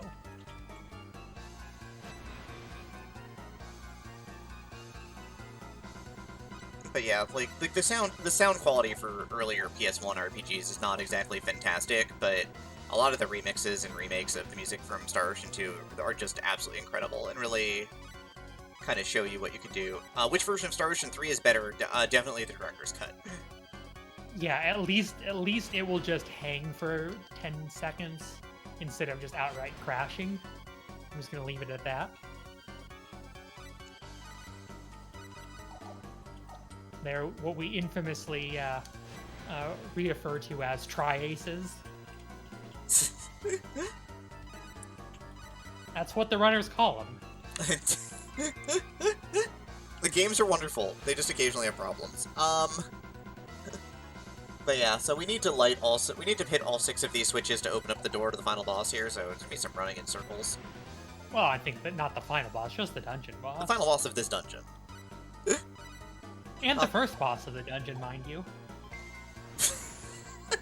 Okay, I'll stop. I'm sorry. No, it's fine. Too mad at me. I'm not mad. I'm just like, I'm over the moon. Also, it's time to pair into peaches, everybody. Get your pears and peaches ready. Oh wait, is it we're gonna time? pair it. Yep, it is time. Oh man. It's time to pair into peaches. So if for some reason you've got some extra pears that you don't want, well, now is the time. Because we're gonna turn them into monkey fighting peaches.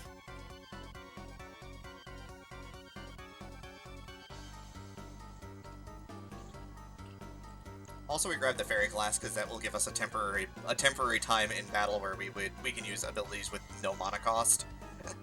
Super useful. And we're gonna use it right away. Needless to say, River Blast is a little expensive. Pair into pair into pair into pair into pair into pair.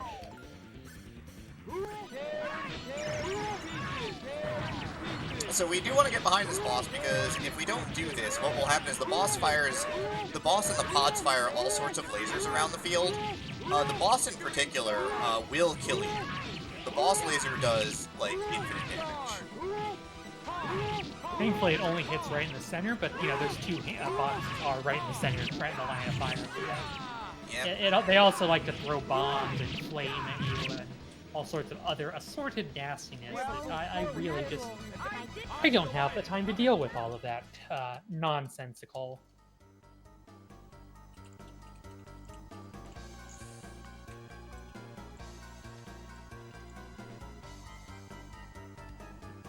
So yeah, and since it's a boss that sits off the ground as well, you do need to use River Blast to kill it efficiently.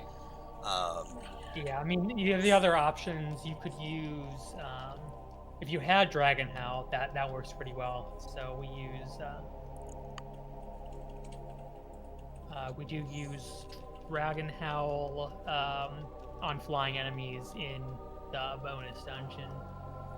Probably the best spell for that, or skill for that. Trying to think what else works. Well, we don't have DS, but DS Cross Slash ends up working really well because it. Yeah, you just use DS Air Slash, which is flyers actually, because it does everything. DS literally has a whole bunch of different skills, but really Air Slash is the only one that's actually any good. I mean, Cross Slash is really fast and does really good damage as well from close range, but it does require that you run up. And then, yeah, but, and basically DS's abilities are all fantastic, because DS is overpowered and he knows it. Here's the sad thing about DS, is that because of his fighting style, he actually cannot gain the benefit of Star Spray or extra attacks. I mean, DS is so heavily killer move oriented anyway that you don't ever set that up anyhow. No, it's just something to be aware of.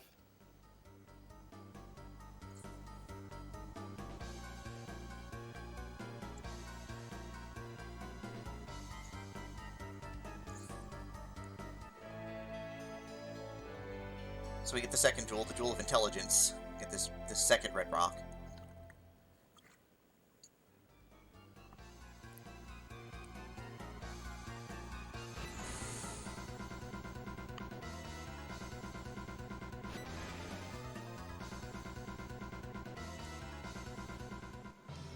Always a little tricky to hit the field there. Yeah. I mean, Chad has a question for you, Rhea. So, have you ever astral projected in a circle around your memories? Can't say that I have. Fantastic.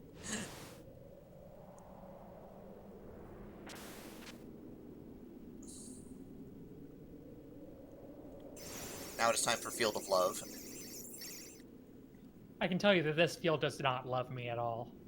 Yeah, if we actually took encounters in this field, they would definitely be bad for this party. This party would have a bad time. It would be so bad even Sans would blush. Should I not have said that? No, that's fine. I'm pretty sure we're still good.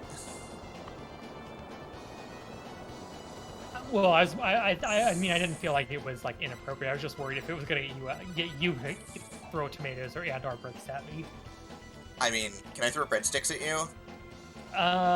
Only if you will let me eat them afterwards. Yes. Then I have no objections. Perfect.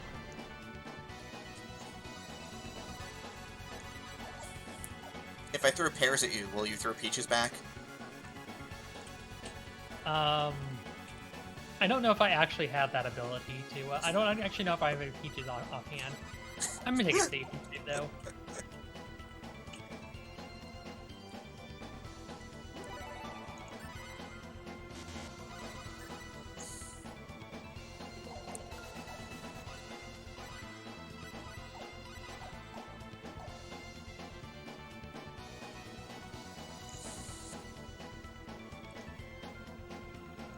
So you show up here, and the Guardian shows up.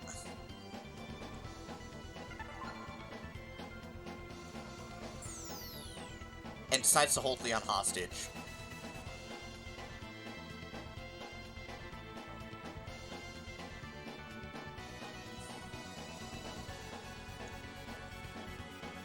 This is actually Lover. She's already killed the Guardian here, taken your child hostage, and she wants the rune code so that she can take their power for the 10 Wise Men so that they can conquer the universe.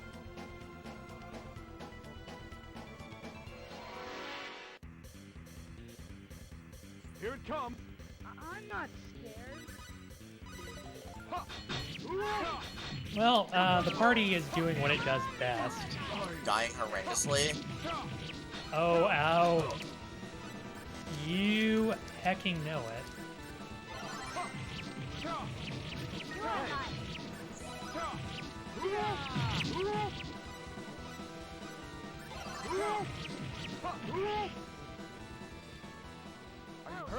All right. We did it. Starting to overflow.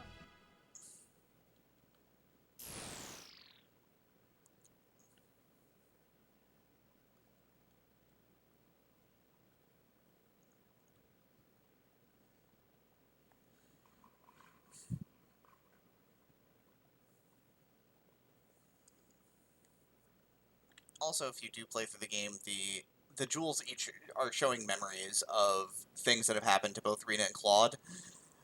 You only get to see the route, you only get to see the scenes for the character that you select at the start of the game, though. They are specific.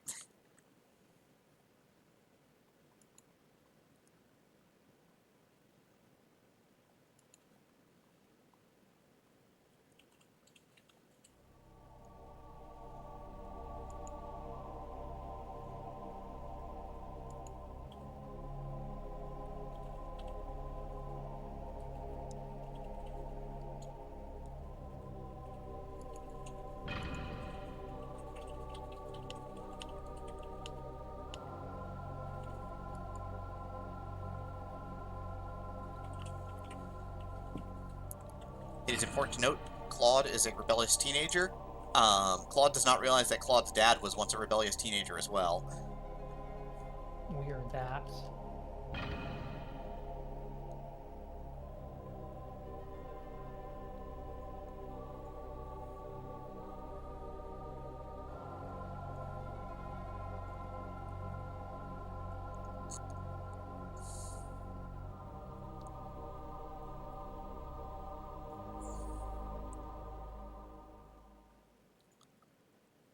But yeah, this part of the game is really all about understanding the motivations of your main character and how they ended up here, on need, with everybody they love getting annihilated by the enemy.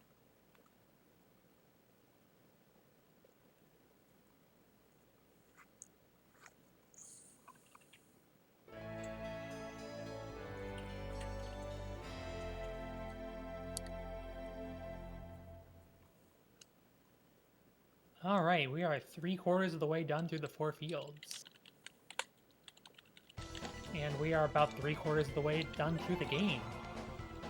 Funny that. We're almost there. We've almost made it.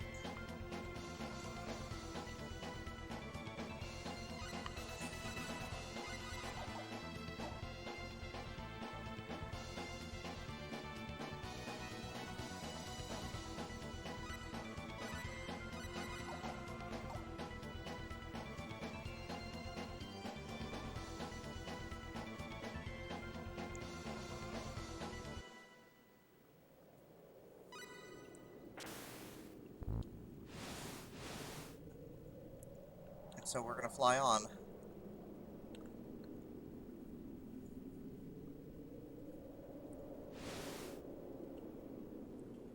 One last field.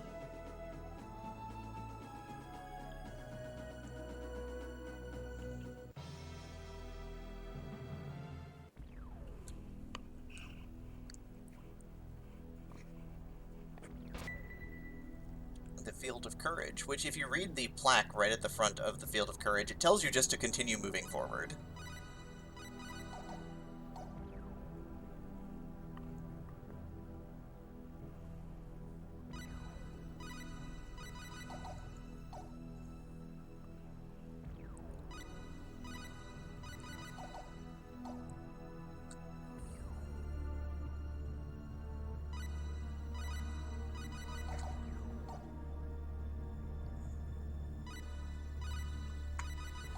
So we need to grab this statue from the left side of the dungeon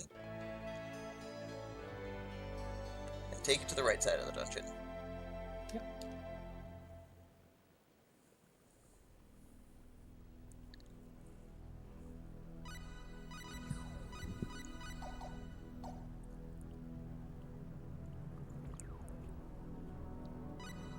So part of what this field does is it tells you to continue moving forward, and that if you decide to move backwards, it teleports you back towards the start of the dungeon, which is super useful because you just did, what, 2 quick screen transitions there, and then all of a sudden you were right back where you needed to be? That is correct.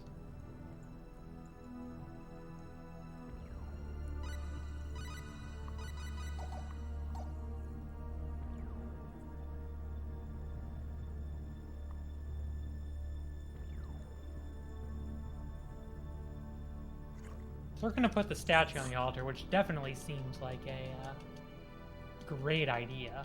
Absolutely nothing can go wrong from doing this. Absolutely nothing at all.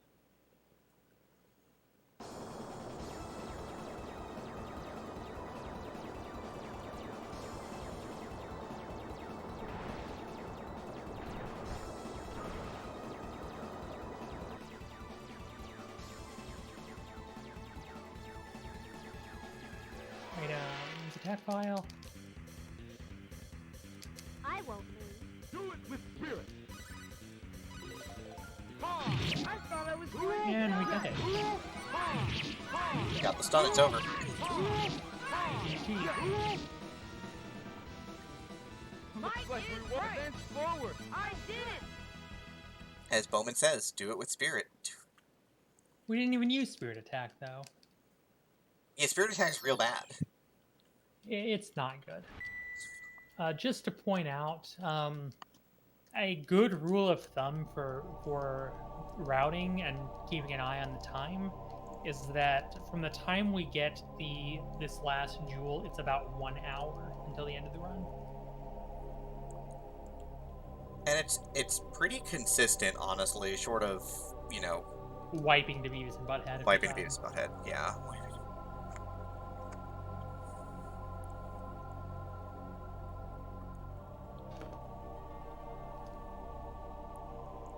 Yeah, most of this time loss was because of the delay that we had. Because I mean, there was a few minutes before I stopped the timer, so it's probably a couple minutes faster than this because there was all the whole hiccup that lasted a couple minutes while I was just sitting there before I finally put the timer on pause.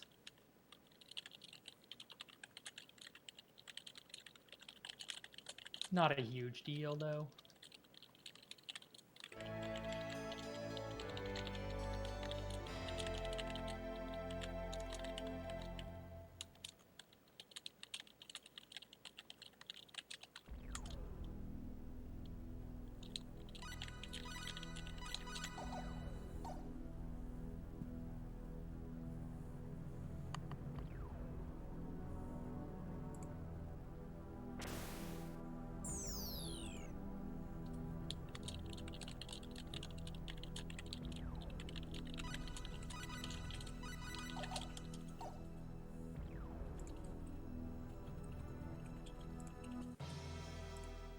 So we have finished off the 4 fields. I'm going to go grab another stack of resurrection bottles for the rest of the game.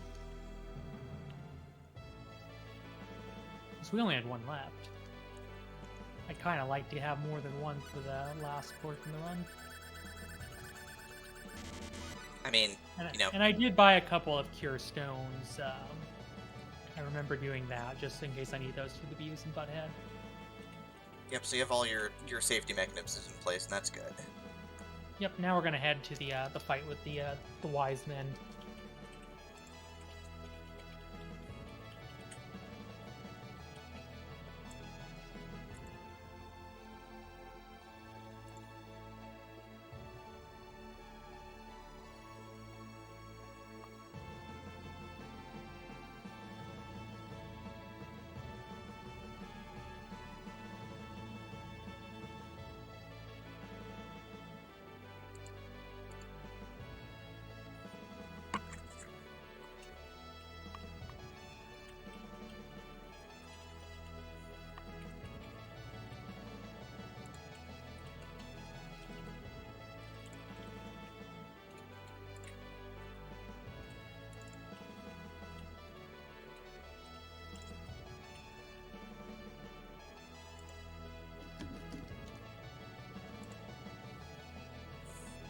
So we're gonna meet Mariana there, the leader of the Knee Defense Force.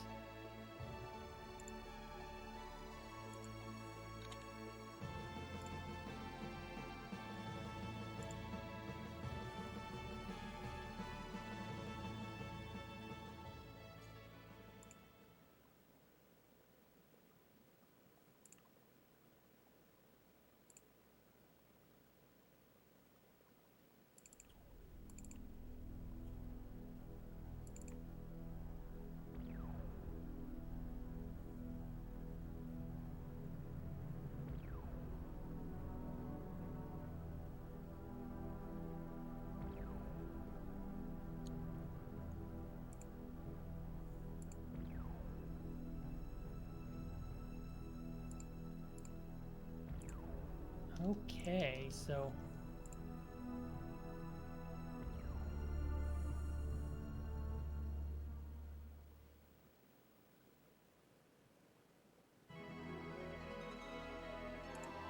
in just a bit will we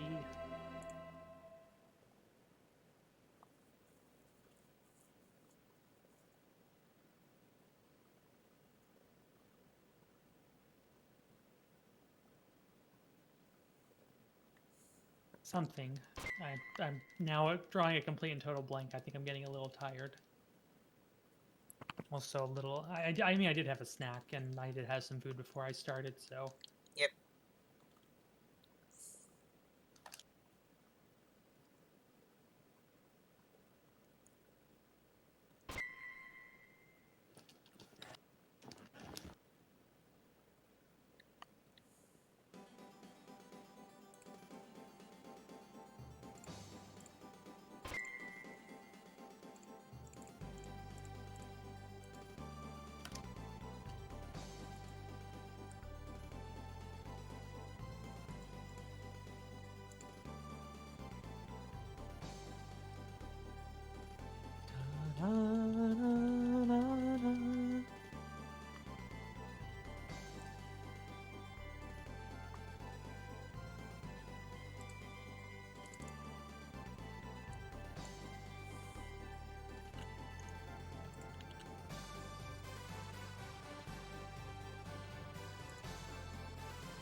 Alright, we are now entering the home of the enemy.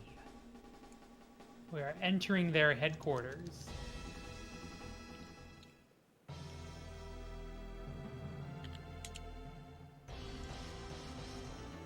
Yeah, no bad can come from this.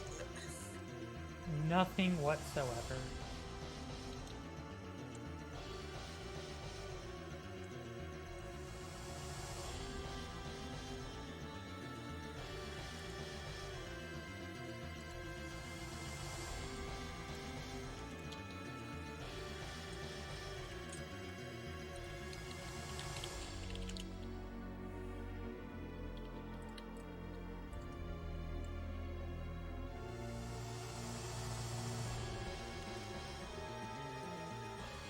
So, this is the colonists.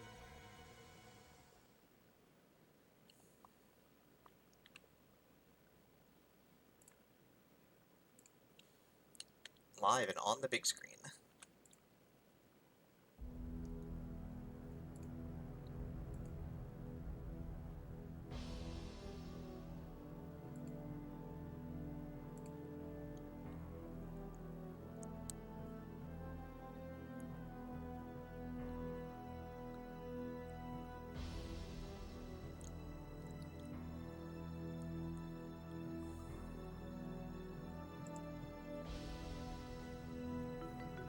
So, it turns out that the 10 Wise Men have developed an antimatter cannon. The biggest weapon in the universe, basically. I mean, until we get to creation energy cannons in SO3, but you know. I mean, Why right not? now, in this universe. At this time point in the universe. Because all the Star Ocean games take place in the same continuity. But they all don't take place in the same universe. I think they do. I'm pretty sure they all take place in the same universe continuity, just at different points in the timeline. And time, space, and reality to a degree. If I go any further, I'll spoil Star Ocean 3, and that's bad. But right now, your dad's boat not doing so hot. Nope. So the Commodore does not do any of this trusting, no trusting your feelings. We are, in fact, going to use the computer on this one. But yeah, this is absolutely definitely not Star Trek. And it's definitely not Star Wars either. We are not trusting our feelings. We are not using the Force.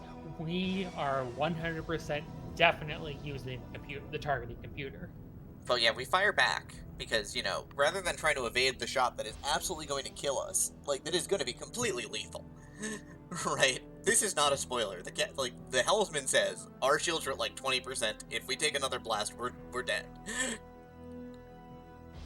Can we get some Fs for the colonists, for Claude's dad? Yeah, and Claude's like, no, don't do it. And the wise men are like, yeah, we're doing it. We're doing it, don't do it. I'ma do it. Don't you do it.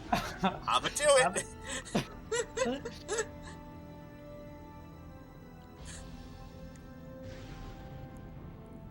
So, who'd win? One big bad boy colonist, or one tiny little small cute antimatter cannon?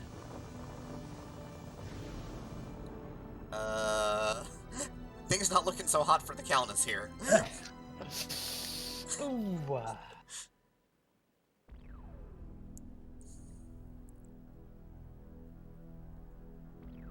Claude's now angry.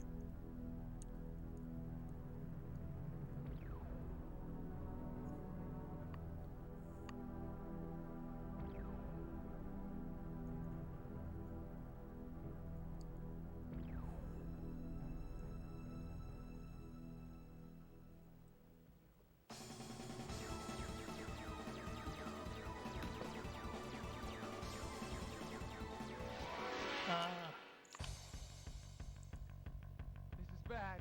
Here's the enemy. I'm not scared. So these robots are incredibly dangerous. The big But we have walkers, so we're okay. we're fine. The big walkers, though, if they do get attacks off, their attacks hit multiple times, which, much like your multi-hitting attacks, allow for multiple chances at stun. This, of course, is really bad. It's not ideal. We are going to Here it comes. Is it bad that because Bad. I'm used to Here's playing the with enemy. default names and I actually am having to think about who is who on the fly constantly? That's understandable. This can't be. So we're gonna set up. We're gonna kill the party again. You'll never guess what we have to do in this next fight. That was around my strength. So Marsilio is gonna decide to take matters into his own very beefy hands.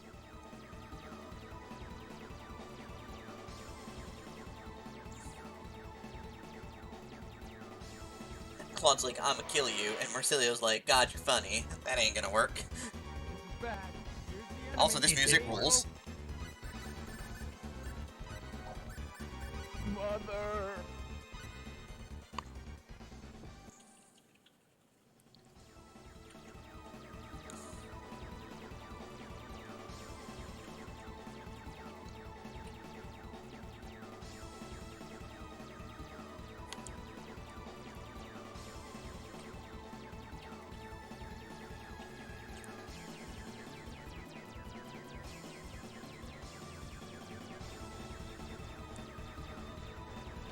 And we did just get a $14 donation from Inconspicuous Pixie, so thank you for that $14 donation. Thank you, Pixie.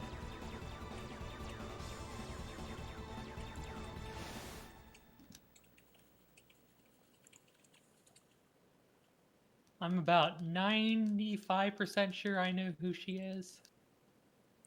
Not 100% because it could always be someone else who just has a There are multiple Inconspicuous Pixies around, I am sure. I am also sure, but I feel like I'm fairly confident with who this particular pixie is.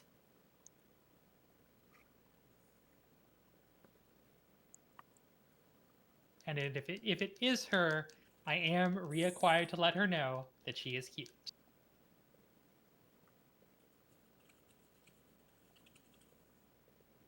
Also, we learned about the Crest of Annihilation.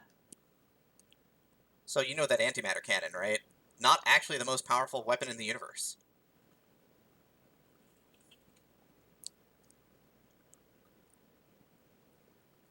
So, heraldic spells are created by creating crests, right? And, you know, in the case of, say, the people of Mars, inscribing them directly onto their skin, this is normal.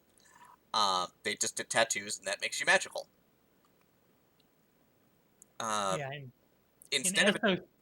Go ahead. Sorry, go ahead. No, you go ahead. I was just gonna make some random trivia about heraldry and stuff from SO3, but I think you should actually finish what you were gonna say about the Crest of Annihilation before I chime in. So yeah, so we'll get some random SO3 knowledge as well, because that's awesome, and I'm ready for that. But yes, this one's not a tattoo. This one's just written in the sky, basically.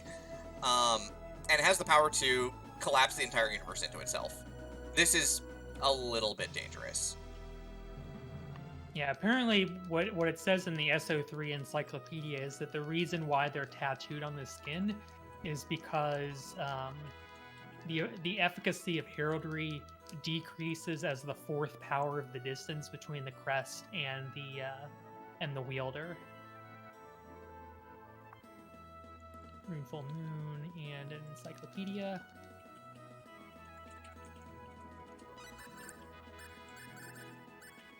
Combat 3. Equipment. Whoops, no. No, not a reference book. I want the encyclopedia. Rune Full Moon. Turn on the equipment wizard. Skills.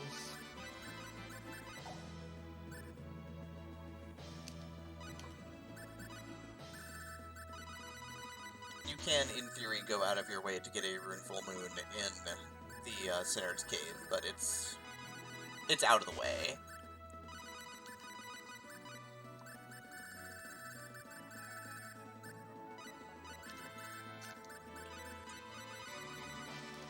Yep, and points go into biology for survivability because it gets to be a lot of hit points at this point in the game.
you by any... Sorry, let me actually...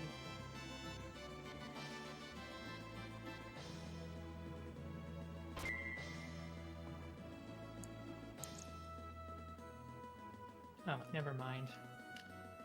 I was thinking of something, but I was like, what?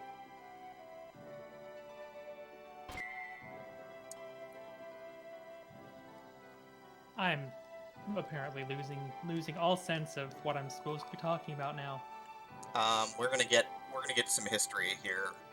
Yeah, and then I'm gonna take a restroom break because we have like the second longest cutscene in the game, which is like 67, 68 seconds. Yep, it's a solid minute of not having to mash. And Spyro Galactone is currently in my system, so yeah. I am looking forward to my break.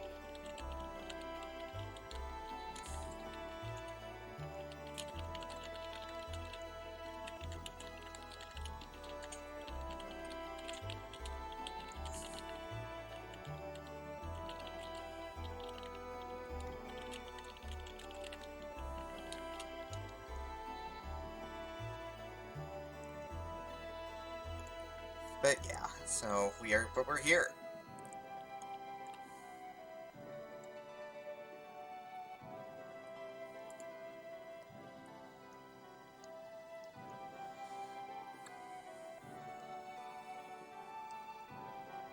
This is the same music that plays in the Shingo Forest at the start of the game. This is, of course, not a coincidence. Venerable Forest is a heck of a good track, though.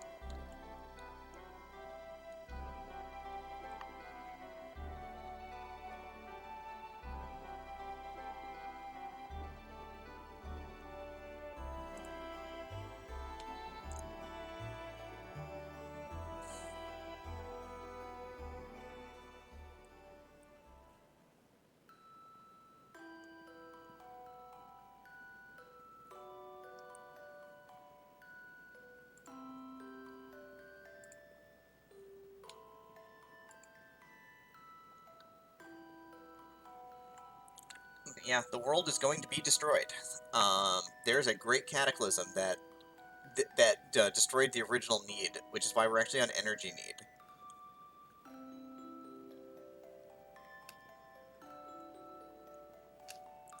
And Rima, who is, blue hair, ears, researcher, is absolutely Rima's mom. What?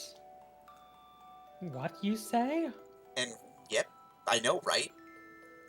They even look alike.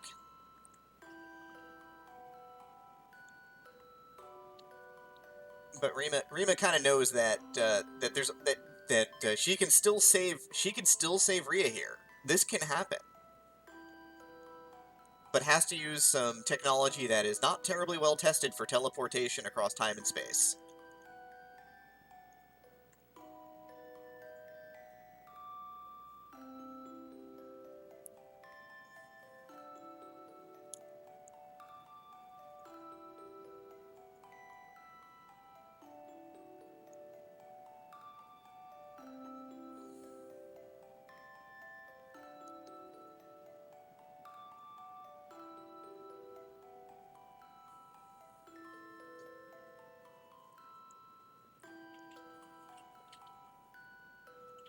All right, so Rena gets to learn that she's actually 700 million years old.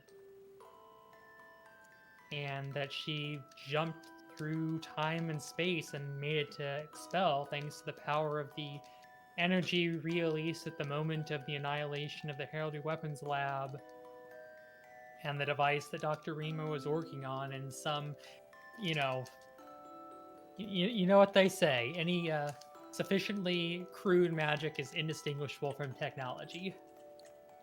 I thought you were going to say that they had a weapon that could even surpass Metal Gear. Oh, I would not have even thought to say anything like that. That's fair. I'm sorry.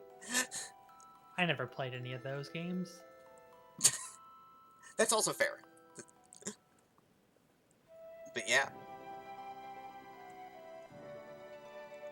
But yeah, they were crafting weapons back 700 million years ago, and they had crafted a weapon that was powerful enough to destroy the entire universe.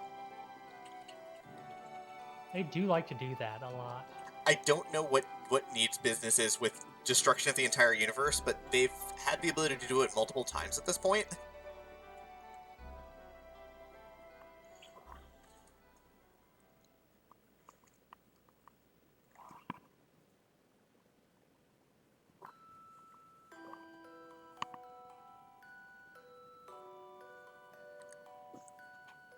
But you find Rena. This is Rena's moment to contemplate the absolute, like, breadth of what has happened at this point. Yes, and I'm going to. There's going to be a line that says, "It's okay.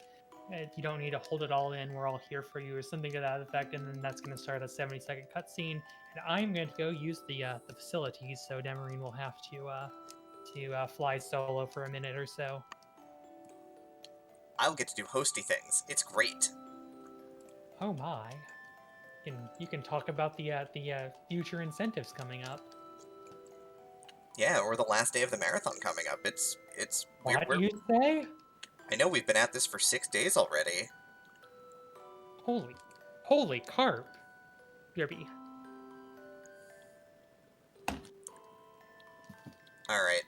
So hosting things again, you are watching Star Ocean 2 The Second Story as a part of Speedrun Ragnarok 2020, brought to you by the RPG Valkyries, and here to, again, benefit Take This, the mental health nonprofit that works with gaming communities to reduce the stigma around mental health issues within gaming and in general, which is, of course, a great thing.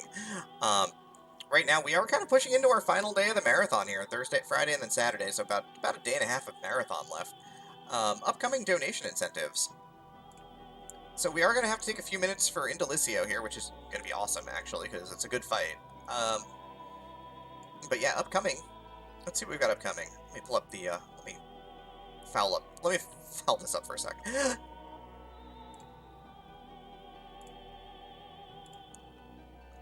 And so upcoming, there is one incentive that I would love to see, is that for Nubo, there is an offer from High Spirits for a bonus Oishite Nubo run, which is at $26 of $350. The game is adorable and silly. The additional run is also adorable and silly, and that's coming up this afternoon at roughly 3:30 in the afternoon. So that's about a solid 3 hours out right now. So I believe in the ability for us to kind of get there. That one is going to be a lot of fun, so I highly recommend that one. Also of note, there is the ongoing, for the balance of the bid war here, the balance of the marathon, we are going to have the ALF incentive, which is which Valkyrie has to learn ALF. Natara sitting at $101, and RPG Chick at $79. There's a potential for a duel there. Sparkover's at 30 and Squibs is at 10, so if you want to see one of your favorite streamers learn to run a game, you can do that. Also, we've got the merch plug going out. We do have official Speedrun Ragnarok merchandise on sale. You want t-shirts, you want masks, you want sweatshirts, you want to support Take This? This is a great way to do it. Also, tomorrow is Scary Spooky Day. Tomorrow is Scary Spooky Day. That reminds me, I need to set stuff up for that.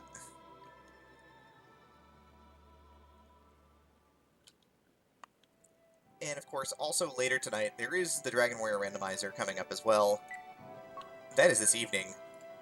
That's going to be a lot of fun. They're going to be playing on version 1.3, which is a little rough around the edges, but has been tournament played and tournament tested. The incentive to downgrade to version 1.0, which is a much more difficult version of the randomizer, because a lot of the quality of life things are not added in there, at $167 to $500. So if you want to see our runners have more fun, fun is the word I would use for that, right? Right? Some fun units, or you could abbreviate those with the first letter of each of those two words. Like fun like Tina Hax's Fun Zone, or Kusagrande fun. Like fun is an F is for fire that burns down the whole town. U is for uranium bombs. No, it's N like is fun. for no survive. Ah! No, it's more fun like Scala Kitty has it in chat right now with many sets of quotation marks around it. Like, way more than one set of quotation marks around it. So we could sing the song. I missed the reference, I'm sorry. SpongeBob. That'd be why. I know.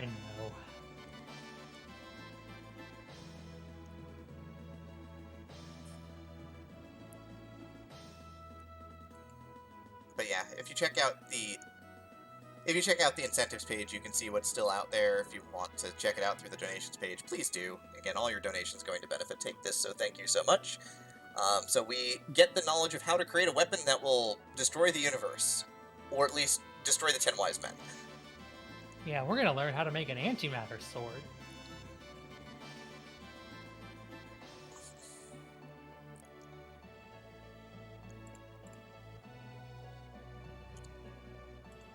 This seems like a wonderful idea.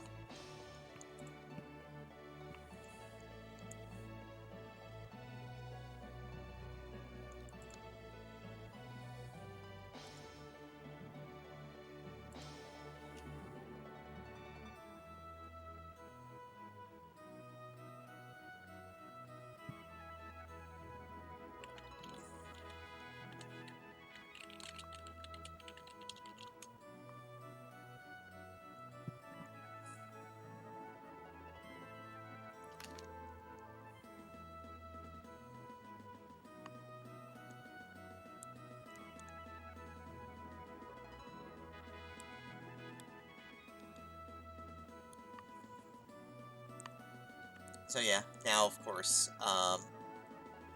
we didn't tell you who this other person is that you went to go see, who is Dr. Mirage, who is, you know, one of the greatest scientists in the universe, and she's great. She's just a little bit beneath Presses, who pretty much in the lore pretty much single-handedly pulls Expel out of underdeveloped planet status and into the Galactic Federation. It's also part of the Star Ocean 3 storyline that Praesis' last name is Newman, but there's also a Dr. Newman that basically created the entirety of the theory of advanced faster-than-light travel, and other things that actually changed the course of Earth, which was already a technological power in the Star Ocean universe. It is assumed to be Praesis that did all of this work. It is assumed that she is literally one of the smartest people in the universe.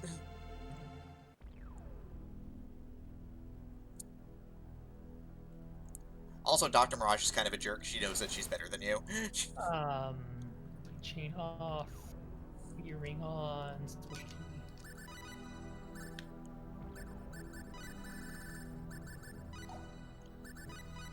Although I guess it probably should actually be pronounced Neumann. Yeah, that's fair.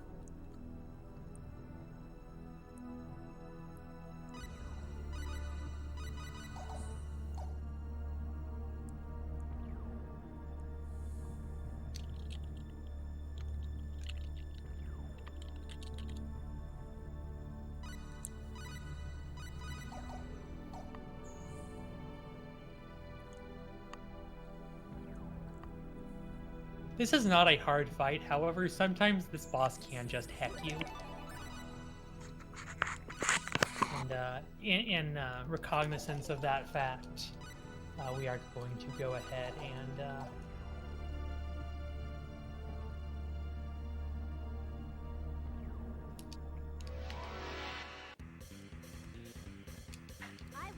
if this boss chooses to not hack me, which it looks like it has successfully not hacked me.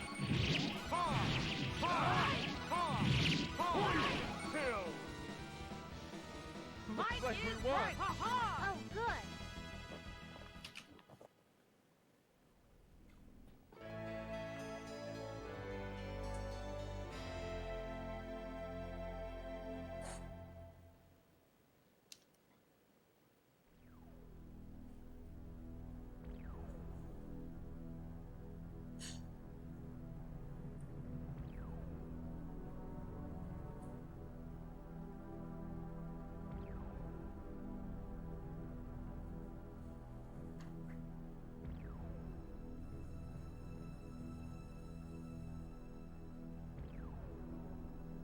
Oh, and we don't have to encounter glitch because they even say after, since we beat the big boss of these enemies, the others are too scared to fight, and they're just gonna allow us to. They're just gonna leave us be.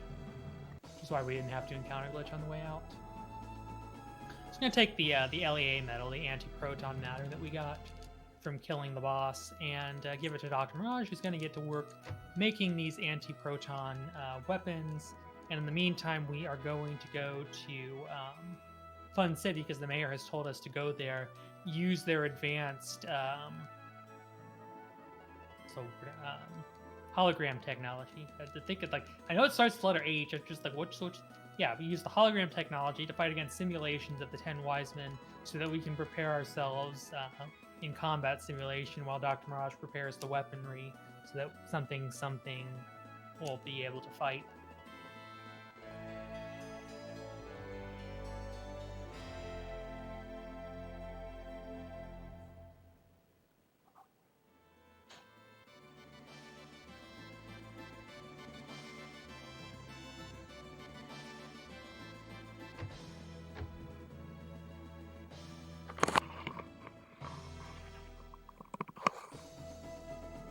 I apologize, I had to step away for a minute. I had something I had to very quickly take care of. All right.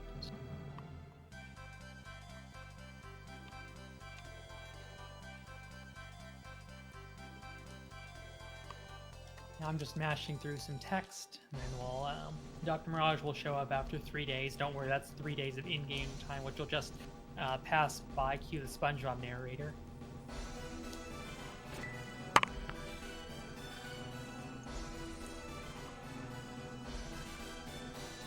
Three days later. You do it better. You did it better than I could. 3 days later. That's about the best I can come up with. That's fine. Dr. Mirage is like, now Dr. Mirage shows up and gives you some weapons.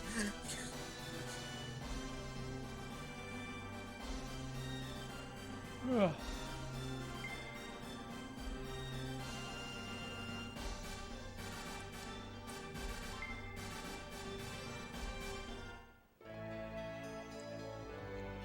So the Fallen Hope is basically Rina's best weapon in the game, because it gives you a bunch of magic and half magic usage on its own. Claude gets a Sacred Tear, which is fine if you haven't been keeping up with crafting at all. But, like, it's comparable in power to the Sylvans,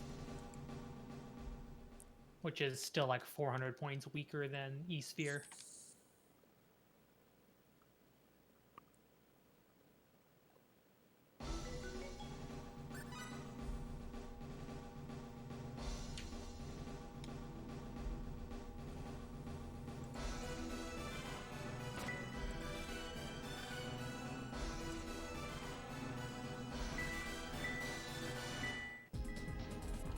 But you've been practicing against these fake Wise Men the entire time, but now it's time for some real Wise Men.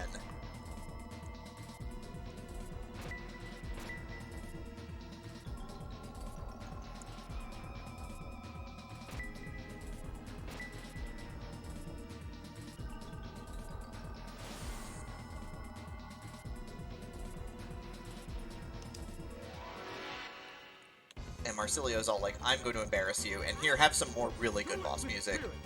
Have some... Yeah, I'm not a big fan of this track myself. And there you go, that's all you need to do. And we got Crow. That's pretty cool. I did it! Such a stupid, beautiful. It looks like you win. Get your Fs out in chat for Marsilio, because he's gone. 9 to go. Let's not get our Fs out in chat. No Rhea specs for Marsilio. I really have no interest in paying Rhea specs. No respect at all, huh? None given. None deserved. Whatsoever. So we're gonna see that Shigio is actually just a total word I'm not allowed to use on this stream. He's a jerk. That's the nicest possible way of putting it. So you know how we said most of the guys in this game are jerks on some level? Shigeo beats them all. He is taking pleasure in chasing off the innocents and then blowing them up with lasers because he is awful and we're going to destroy him now.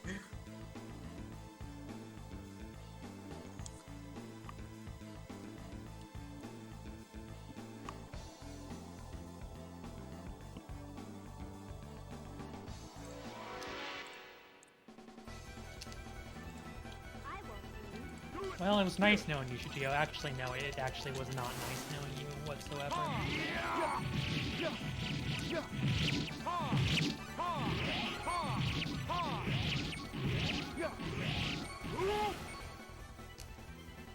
We have a full score. My spirit. I'm delighted. Shigeo had nothing to say about that other than just getting stunned. Does not compute. Does not compute. 8 to go. 8 to go.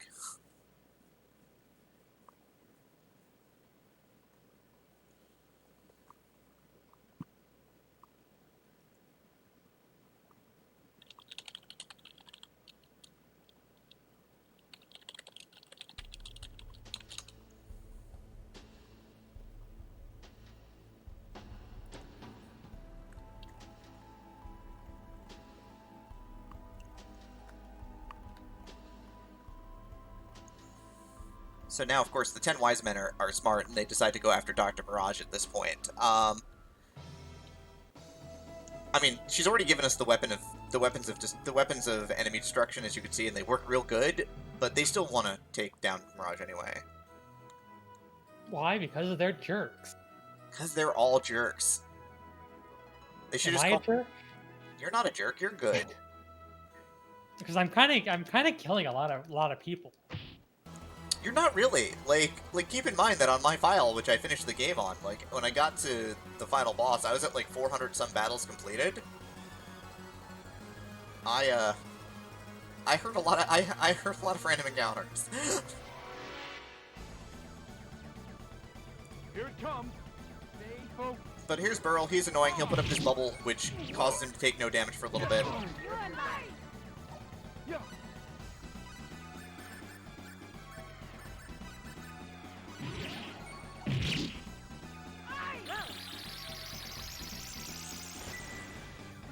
Fudge. As soon as the barrier dropped, immediately put up another barrier. Ugh. Or had a chance to Get a hit in, because you can still stunlock this boss. It's just the problem is that the barrier completely negates everything. just trying to get the other guys some experience. It's nice that experience is very nicely discretized into individual points. We have a full score with my I strength. did it!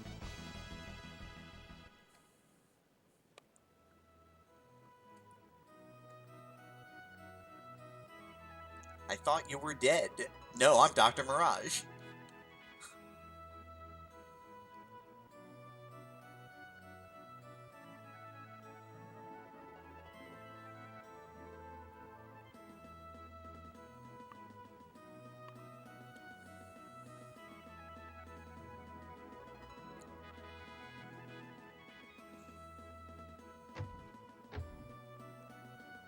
Seven to go. And then there were 7.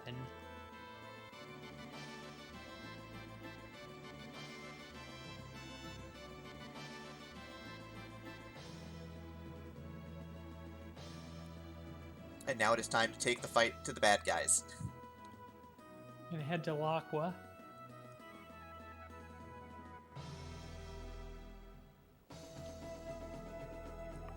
And we'll have some cutscenes.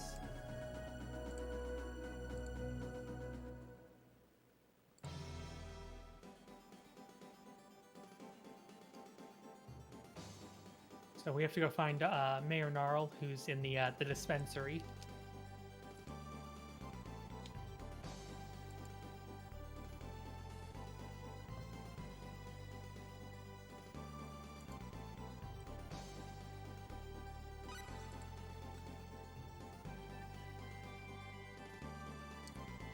Big chillin'. Yep, just kind of getting ready for the The final showdown with not the 10 wise men, not with Sin. And, well, Rena had to correct us both, because she goes, now there's only 7 wise men. Yeah, but God's 7 wise men just doesn't have the same ring to it.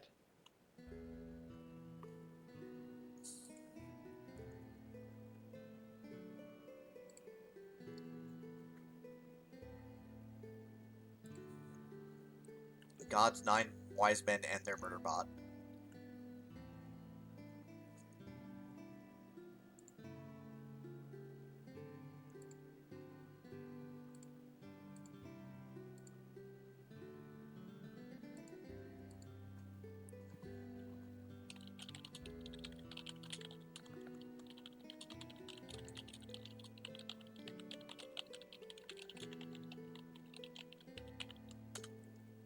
So they are gonna have a little moment.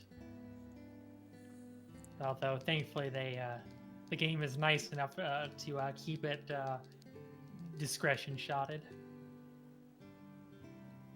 Basically, Claude's like, I want to ask you a question, but maybe after we're done. It's like, okay, well, I'm gonna let you ask that question once we're done. I wonder what that question is. I bet it's they want to go for Italian beef after this. I think they want to hold hands. Whoa, hey. Rhea, please. None of that. You know we can't talk about that here.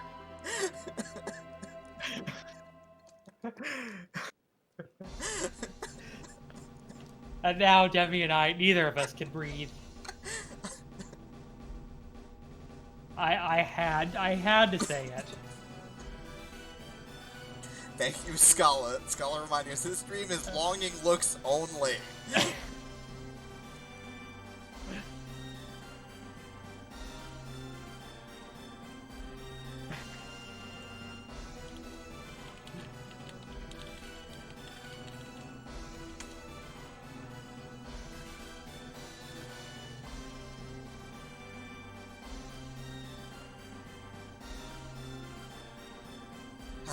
Alright, so yeah, so we are going to take the fight to the enemy.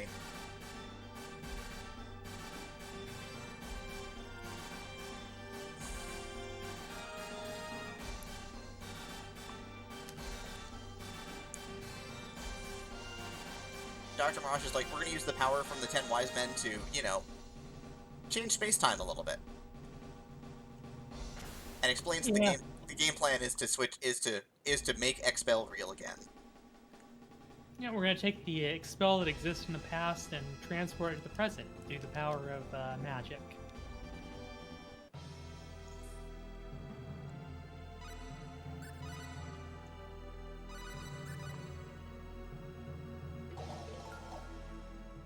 So the wise men finally get the idea that, you know what, maybe we should attack them together and use our superior numbers. Well, some of them get that idea.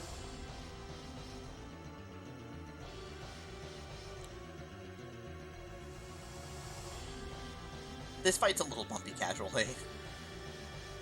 Thankfully, we do have to worry about not too much because of the battle suit. Attack file, magic. Are you really going to do this? Yeah. Although we do still have to worry about Jabril getting all handsy with us and absorbing us into wherever that leads. The meat dimension. Sure.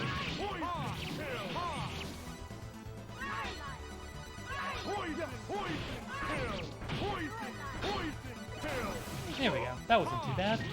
That went real smooth. Aha! That was a good workout. Hey!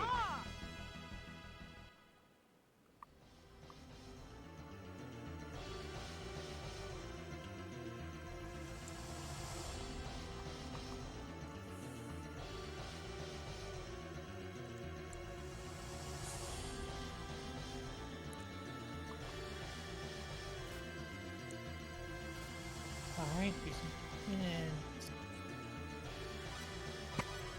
And yes, you can get encounters in the stairwell rooms, you can get encounters pretty much everywhere.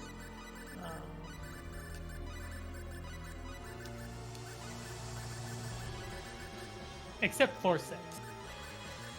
Floor 6 is cursed, though.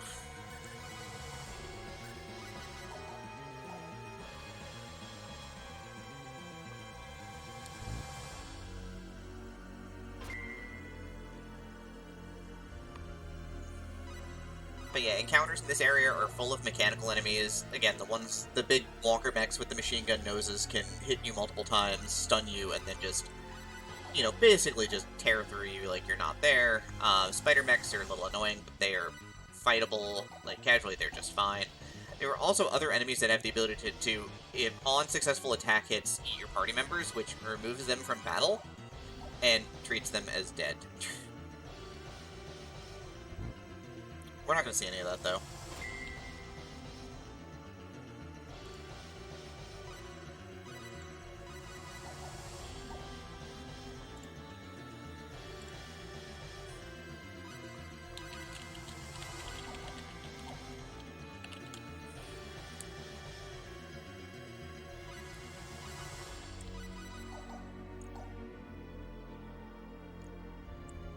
Sorry, I had to go check the weather because I thought I just heard the tornado siren go off.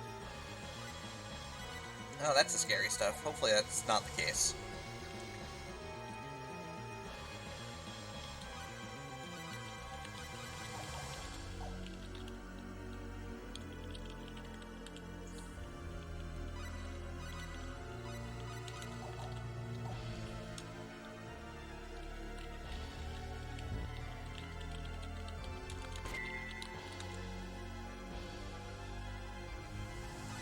Alright, time for Beavis and Butthead.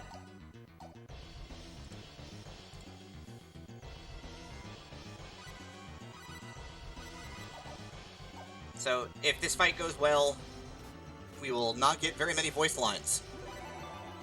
If this fight goes poorly... We're gonna be here for a while.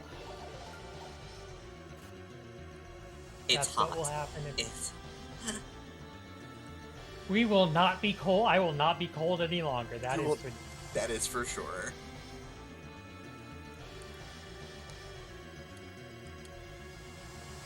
This fight, casually, is a monster. This fight casually makes me turn my butt around and grind on 4-3. I will burn you to the bone! I will burn you to the bone! Oh, did you get the double stun lock? Yeah, I think they're double stun locked right now.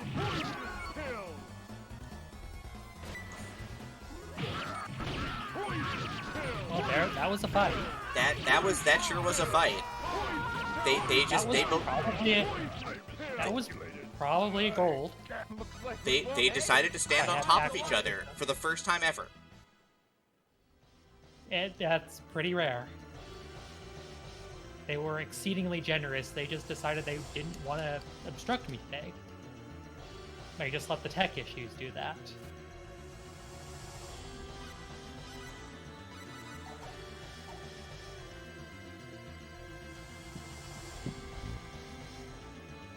Which is weird because I don't even have to heal myself right now.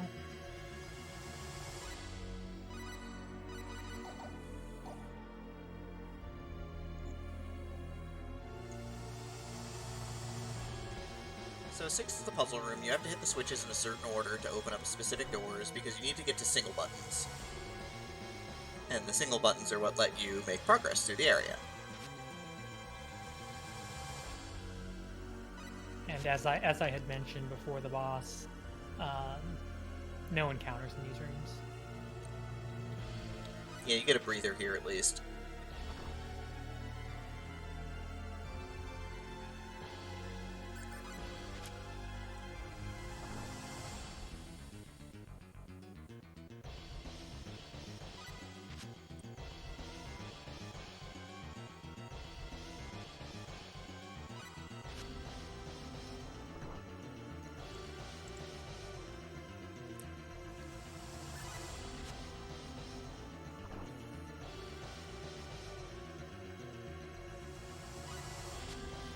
I do need to turn off Fairy Heal, because that is a stop time spell.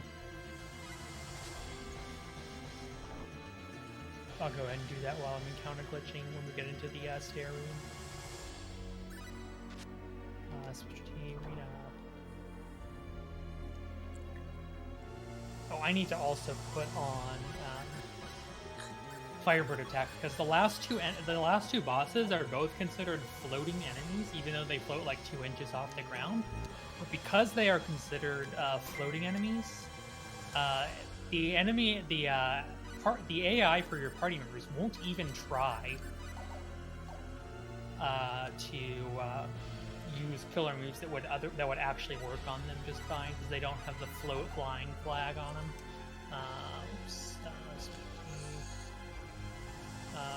Oh, I need to.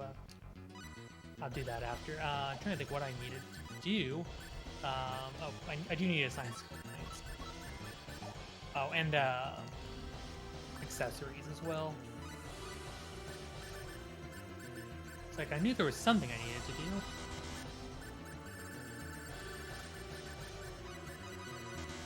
Because I don't need the stone check on Bowman anymore. Give me another stall.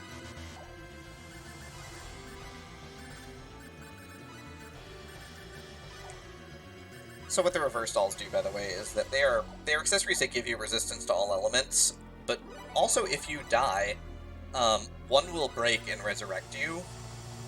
So it gives you some safety. Yep. You would obviously prefer them to not break, but hey, you know, that's why you got them. Yep.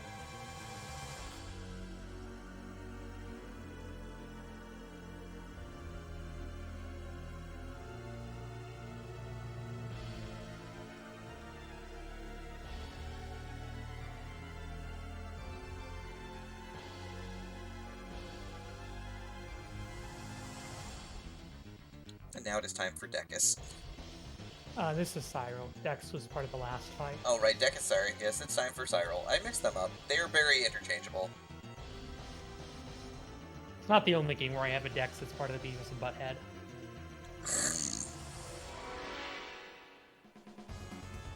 Are we really going to die?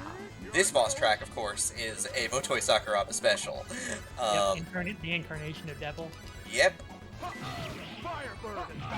It gets a little bit of play in Star Ocean 2, Star Ocean 3, Valkyrie Profile, Star Ocean 4, Valkyrie Profile 2.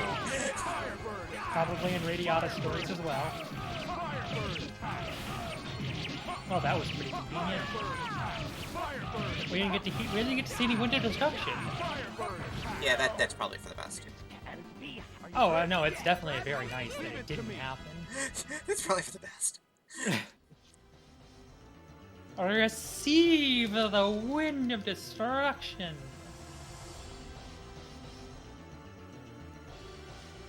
So I guess for the finale, Claude has decided to go full beast mode.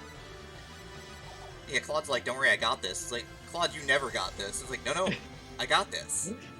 And surprise, surprise, he actually got this. I'm very confused by this fact.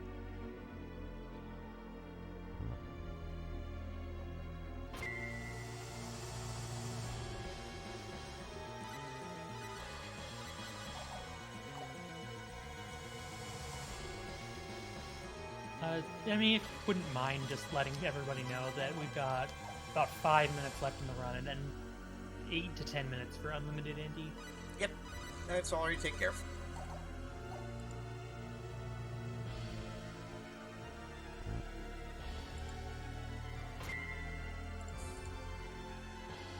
Setup room is doing its thing. We're good. We're good. You're good.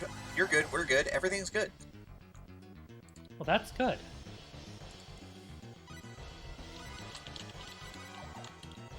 One last thing I need to do is we're actually have Leon casting wounds during the last fight combat strategy. Tagging them all into your gone. Specialty Leon.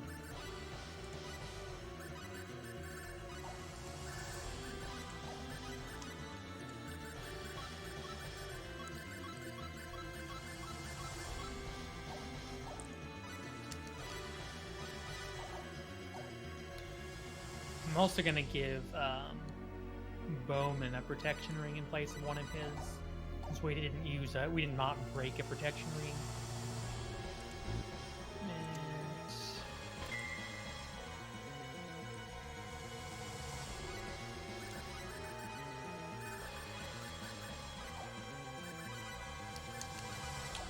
And Also, Chad is asking, what is the world record for Claude's route for any percent? 449.23.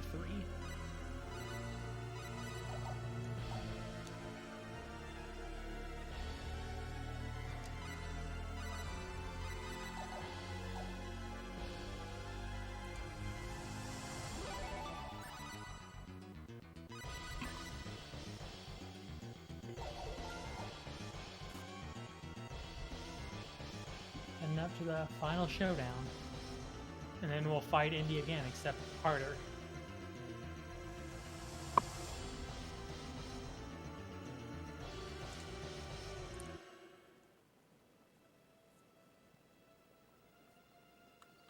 There it is. The orb. The Crest of Annihilation.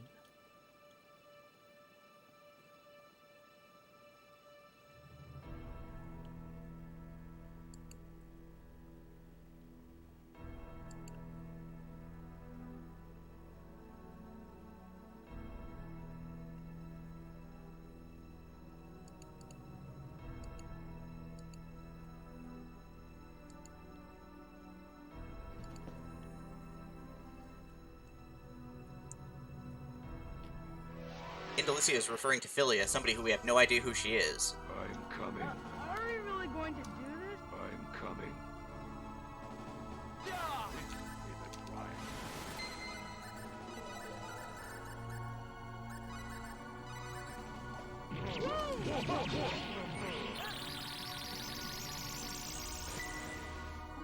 Firebird attack! Firebird attack! Firebird attack! So this is phase 2 now. Firebird attack! Hit it! Yeah!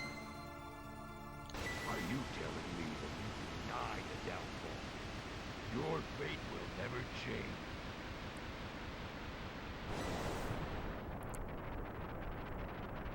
Your fate will never change. Like a raisin.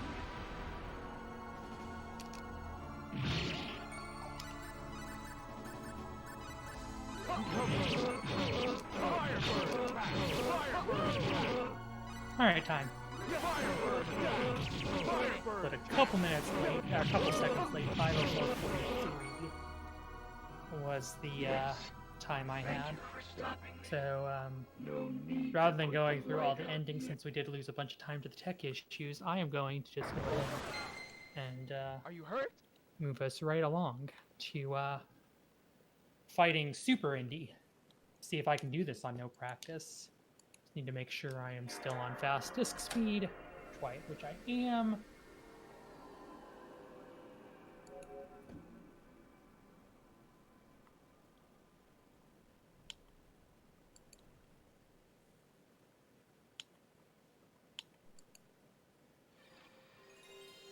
Yeah, we met the Ultimate Indelicio showcase incentive, so we are gonna show off the true final boss. The Asaria Queen. Wait, no. I mean, she exists. She's just a big old sponge of hit points. Actually, in some ways, she's nastier because she can petrify with her normal attacks. Alright, so let's look. We got Claude 161. Chisato, who we never saw, is also in the party. Rena and Bowman. Chisato has 10,000 volts. Has pills. Rena has Dispel, Raise Dead, Growth, Anti, Angel Feather, and Press as her only skills. Claude has Dragon Helmet. He's just going to use physicals. Take a look at equipment. This is all pretty much stuff that you would expect to have if you went through the bonus dungeon. Just going to show all that off. Feat symbol, it increases hit rate. Which is actually kind of important because all of Indy's stats are jacked through the roof. Yeah, Claude, since he has the Angel Armband, can use the Holy Sword Farewell instead, which has more attack power the more you swing it. Yep. Also has 70 hit and 70 avoid. The E-Sphere has 50 hit and no avoid. So 70 avoids a lot. yeah, it's comparable to a really good. It's like the absolute best shields in the game, like 120 avoid. So your sword is giving you a free 70. Yeah, your sword's an extra shield, which is super handy. Technically, the Star Guard gives you more avoid, but it has only 33 defense instead of 400. Or 200, I think, for the Valiant Guard, excuse me. 100. 120 for Valiant, 100 for the Valkyrie Guard. So yeah, so now you kind of when you actually get to the ultimate Indelicio fight, you actually go through a series of plot segments that you actually learn who Philia is. Yep. And we learned that Indelicio is in fact Dr. Lantis. And Alright, so first. was imprisoned with a limiter, which going through that storyline lets him break it. So, Tribal. Ah, fart. The Tribal missed. So now we have to watch. So the first thing you'll notice, Indelicio can cast spells while moving. The next thing you'll notice is that he's somehow even faster.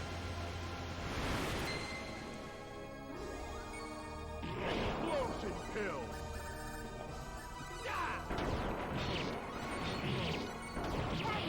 Explosion kill. Right, Angel Feather's necessary. It gives you buffs. It increases all of your stats, but only to a single target. It's really useful. And Indelicio does not like standing still. Which is why we try to. We can't stun unless we get the stars around. So we have to.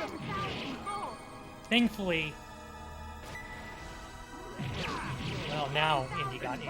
And unfortunately, Curse is only for Celine, so she's the only one who can actually break the Angel Feather buff on Indy. Not ideal. Explosion kill. And as you can see, Indy moves extremely fast. So that's why you have some Triballs to try to keep. Yeah, even with everybody having fast movement boots from Cave of Trials. Yeah, and this might wipe me the Earthquake. Explosion kill. Yeah, Bowman died, but actually I only lost one character.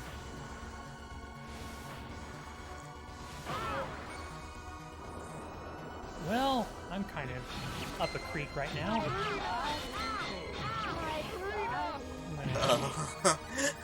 As you can see, this fight can go straight to HFIL. Things fall apart sometimes. Well, that's something that they do. Yeah, Rena cracks a reverse doll. She has 2 equipped for this fight. Comes back with 10% of her health. So there you saw I used a Tribal to break Indy's get a little bit of stun and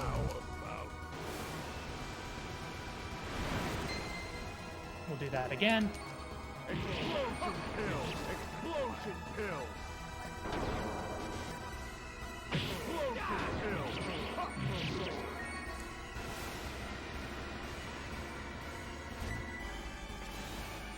Also, Chisato and Bowman both have the Weird Slayer, which gives the effect that they gain half the damage that they deal.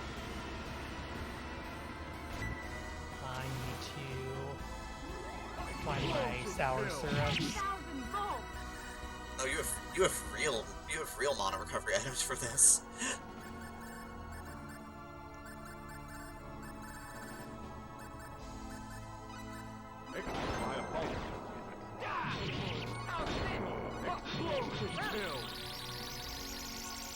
Oh, there we go. That wasn't too bad. There's no phase change. Indy has 1.5 million HP, so despite the fact I was just wailing on him, it does still take a while. And you get some experience points for beating the final boss, even though there's absolutely no other fights after this. We did it! So yeah, that's Unlimited Indie. There we go. I'm Hey! glad I was able to show that off. Thank you for everybody who donated for that. I'm And for so everybody else who happy. donated during the run. That is my last foray for this marathon. So I don't think, unless something pops up where I'm needed to fill in, Leave it to me! I think that's the last time that you'll be seeing or hearing from me for this event. So again, I want to give my thanks to everyone for tuning in. Anybody who watched or donated, it is appreciated. So I don't really know what else to say. It's just, well, I think I'll just go ahead and end it here and sign off for close to the last time. Well, it's been a lot of fun having you here, obviously. This was a ton of fun, one of my favorite games of all time, and I'm glad that you speedrun it, so thank you again for volunteering and coming out and being a part of this, because this was awesome. I'm glad that I was able to help out in some small capacity. I mean, I think Speedrun Marathon is just a whole lot of us helping out in some small capacity to do something a lot bigger than any one of us could do by ourselves, and that's super important and super cool, so. All right, well, thank you to everybody who made this event possible. It was an experience for sure. Looking at you, RTMP. All right, well, I think I don't have anything else to add, so if you want to go ahead and segue us into getting ready for the next round. Yeah, so I'm going to take us to the setup screen, but before we do that, I do want to let you know that we do have the Pac-Man block coming up. That's right, Glitch Witch is running Pac-Land next, and then we have Pac-Man Championship Edition DX. So we will be right back.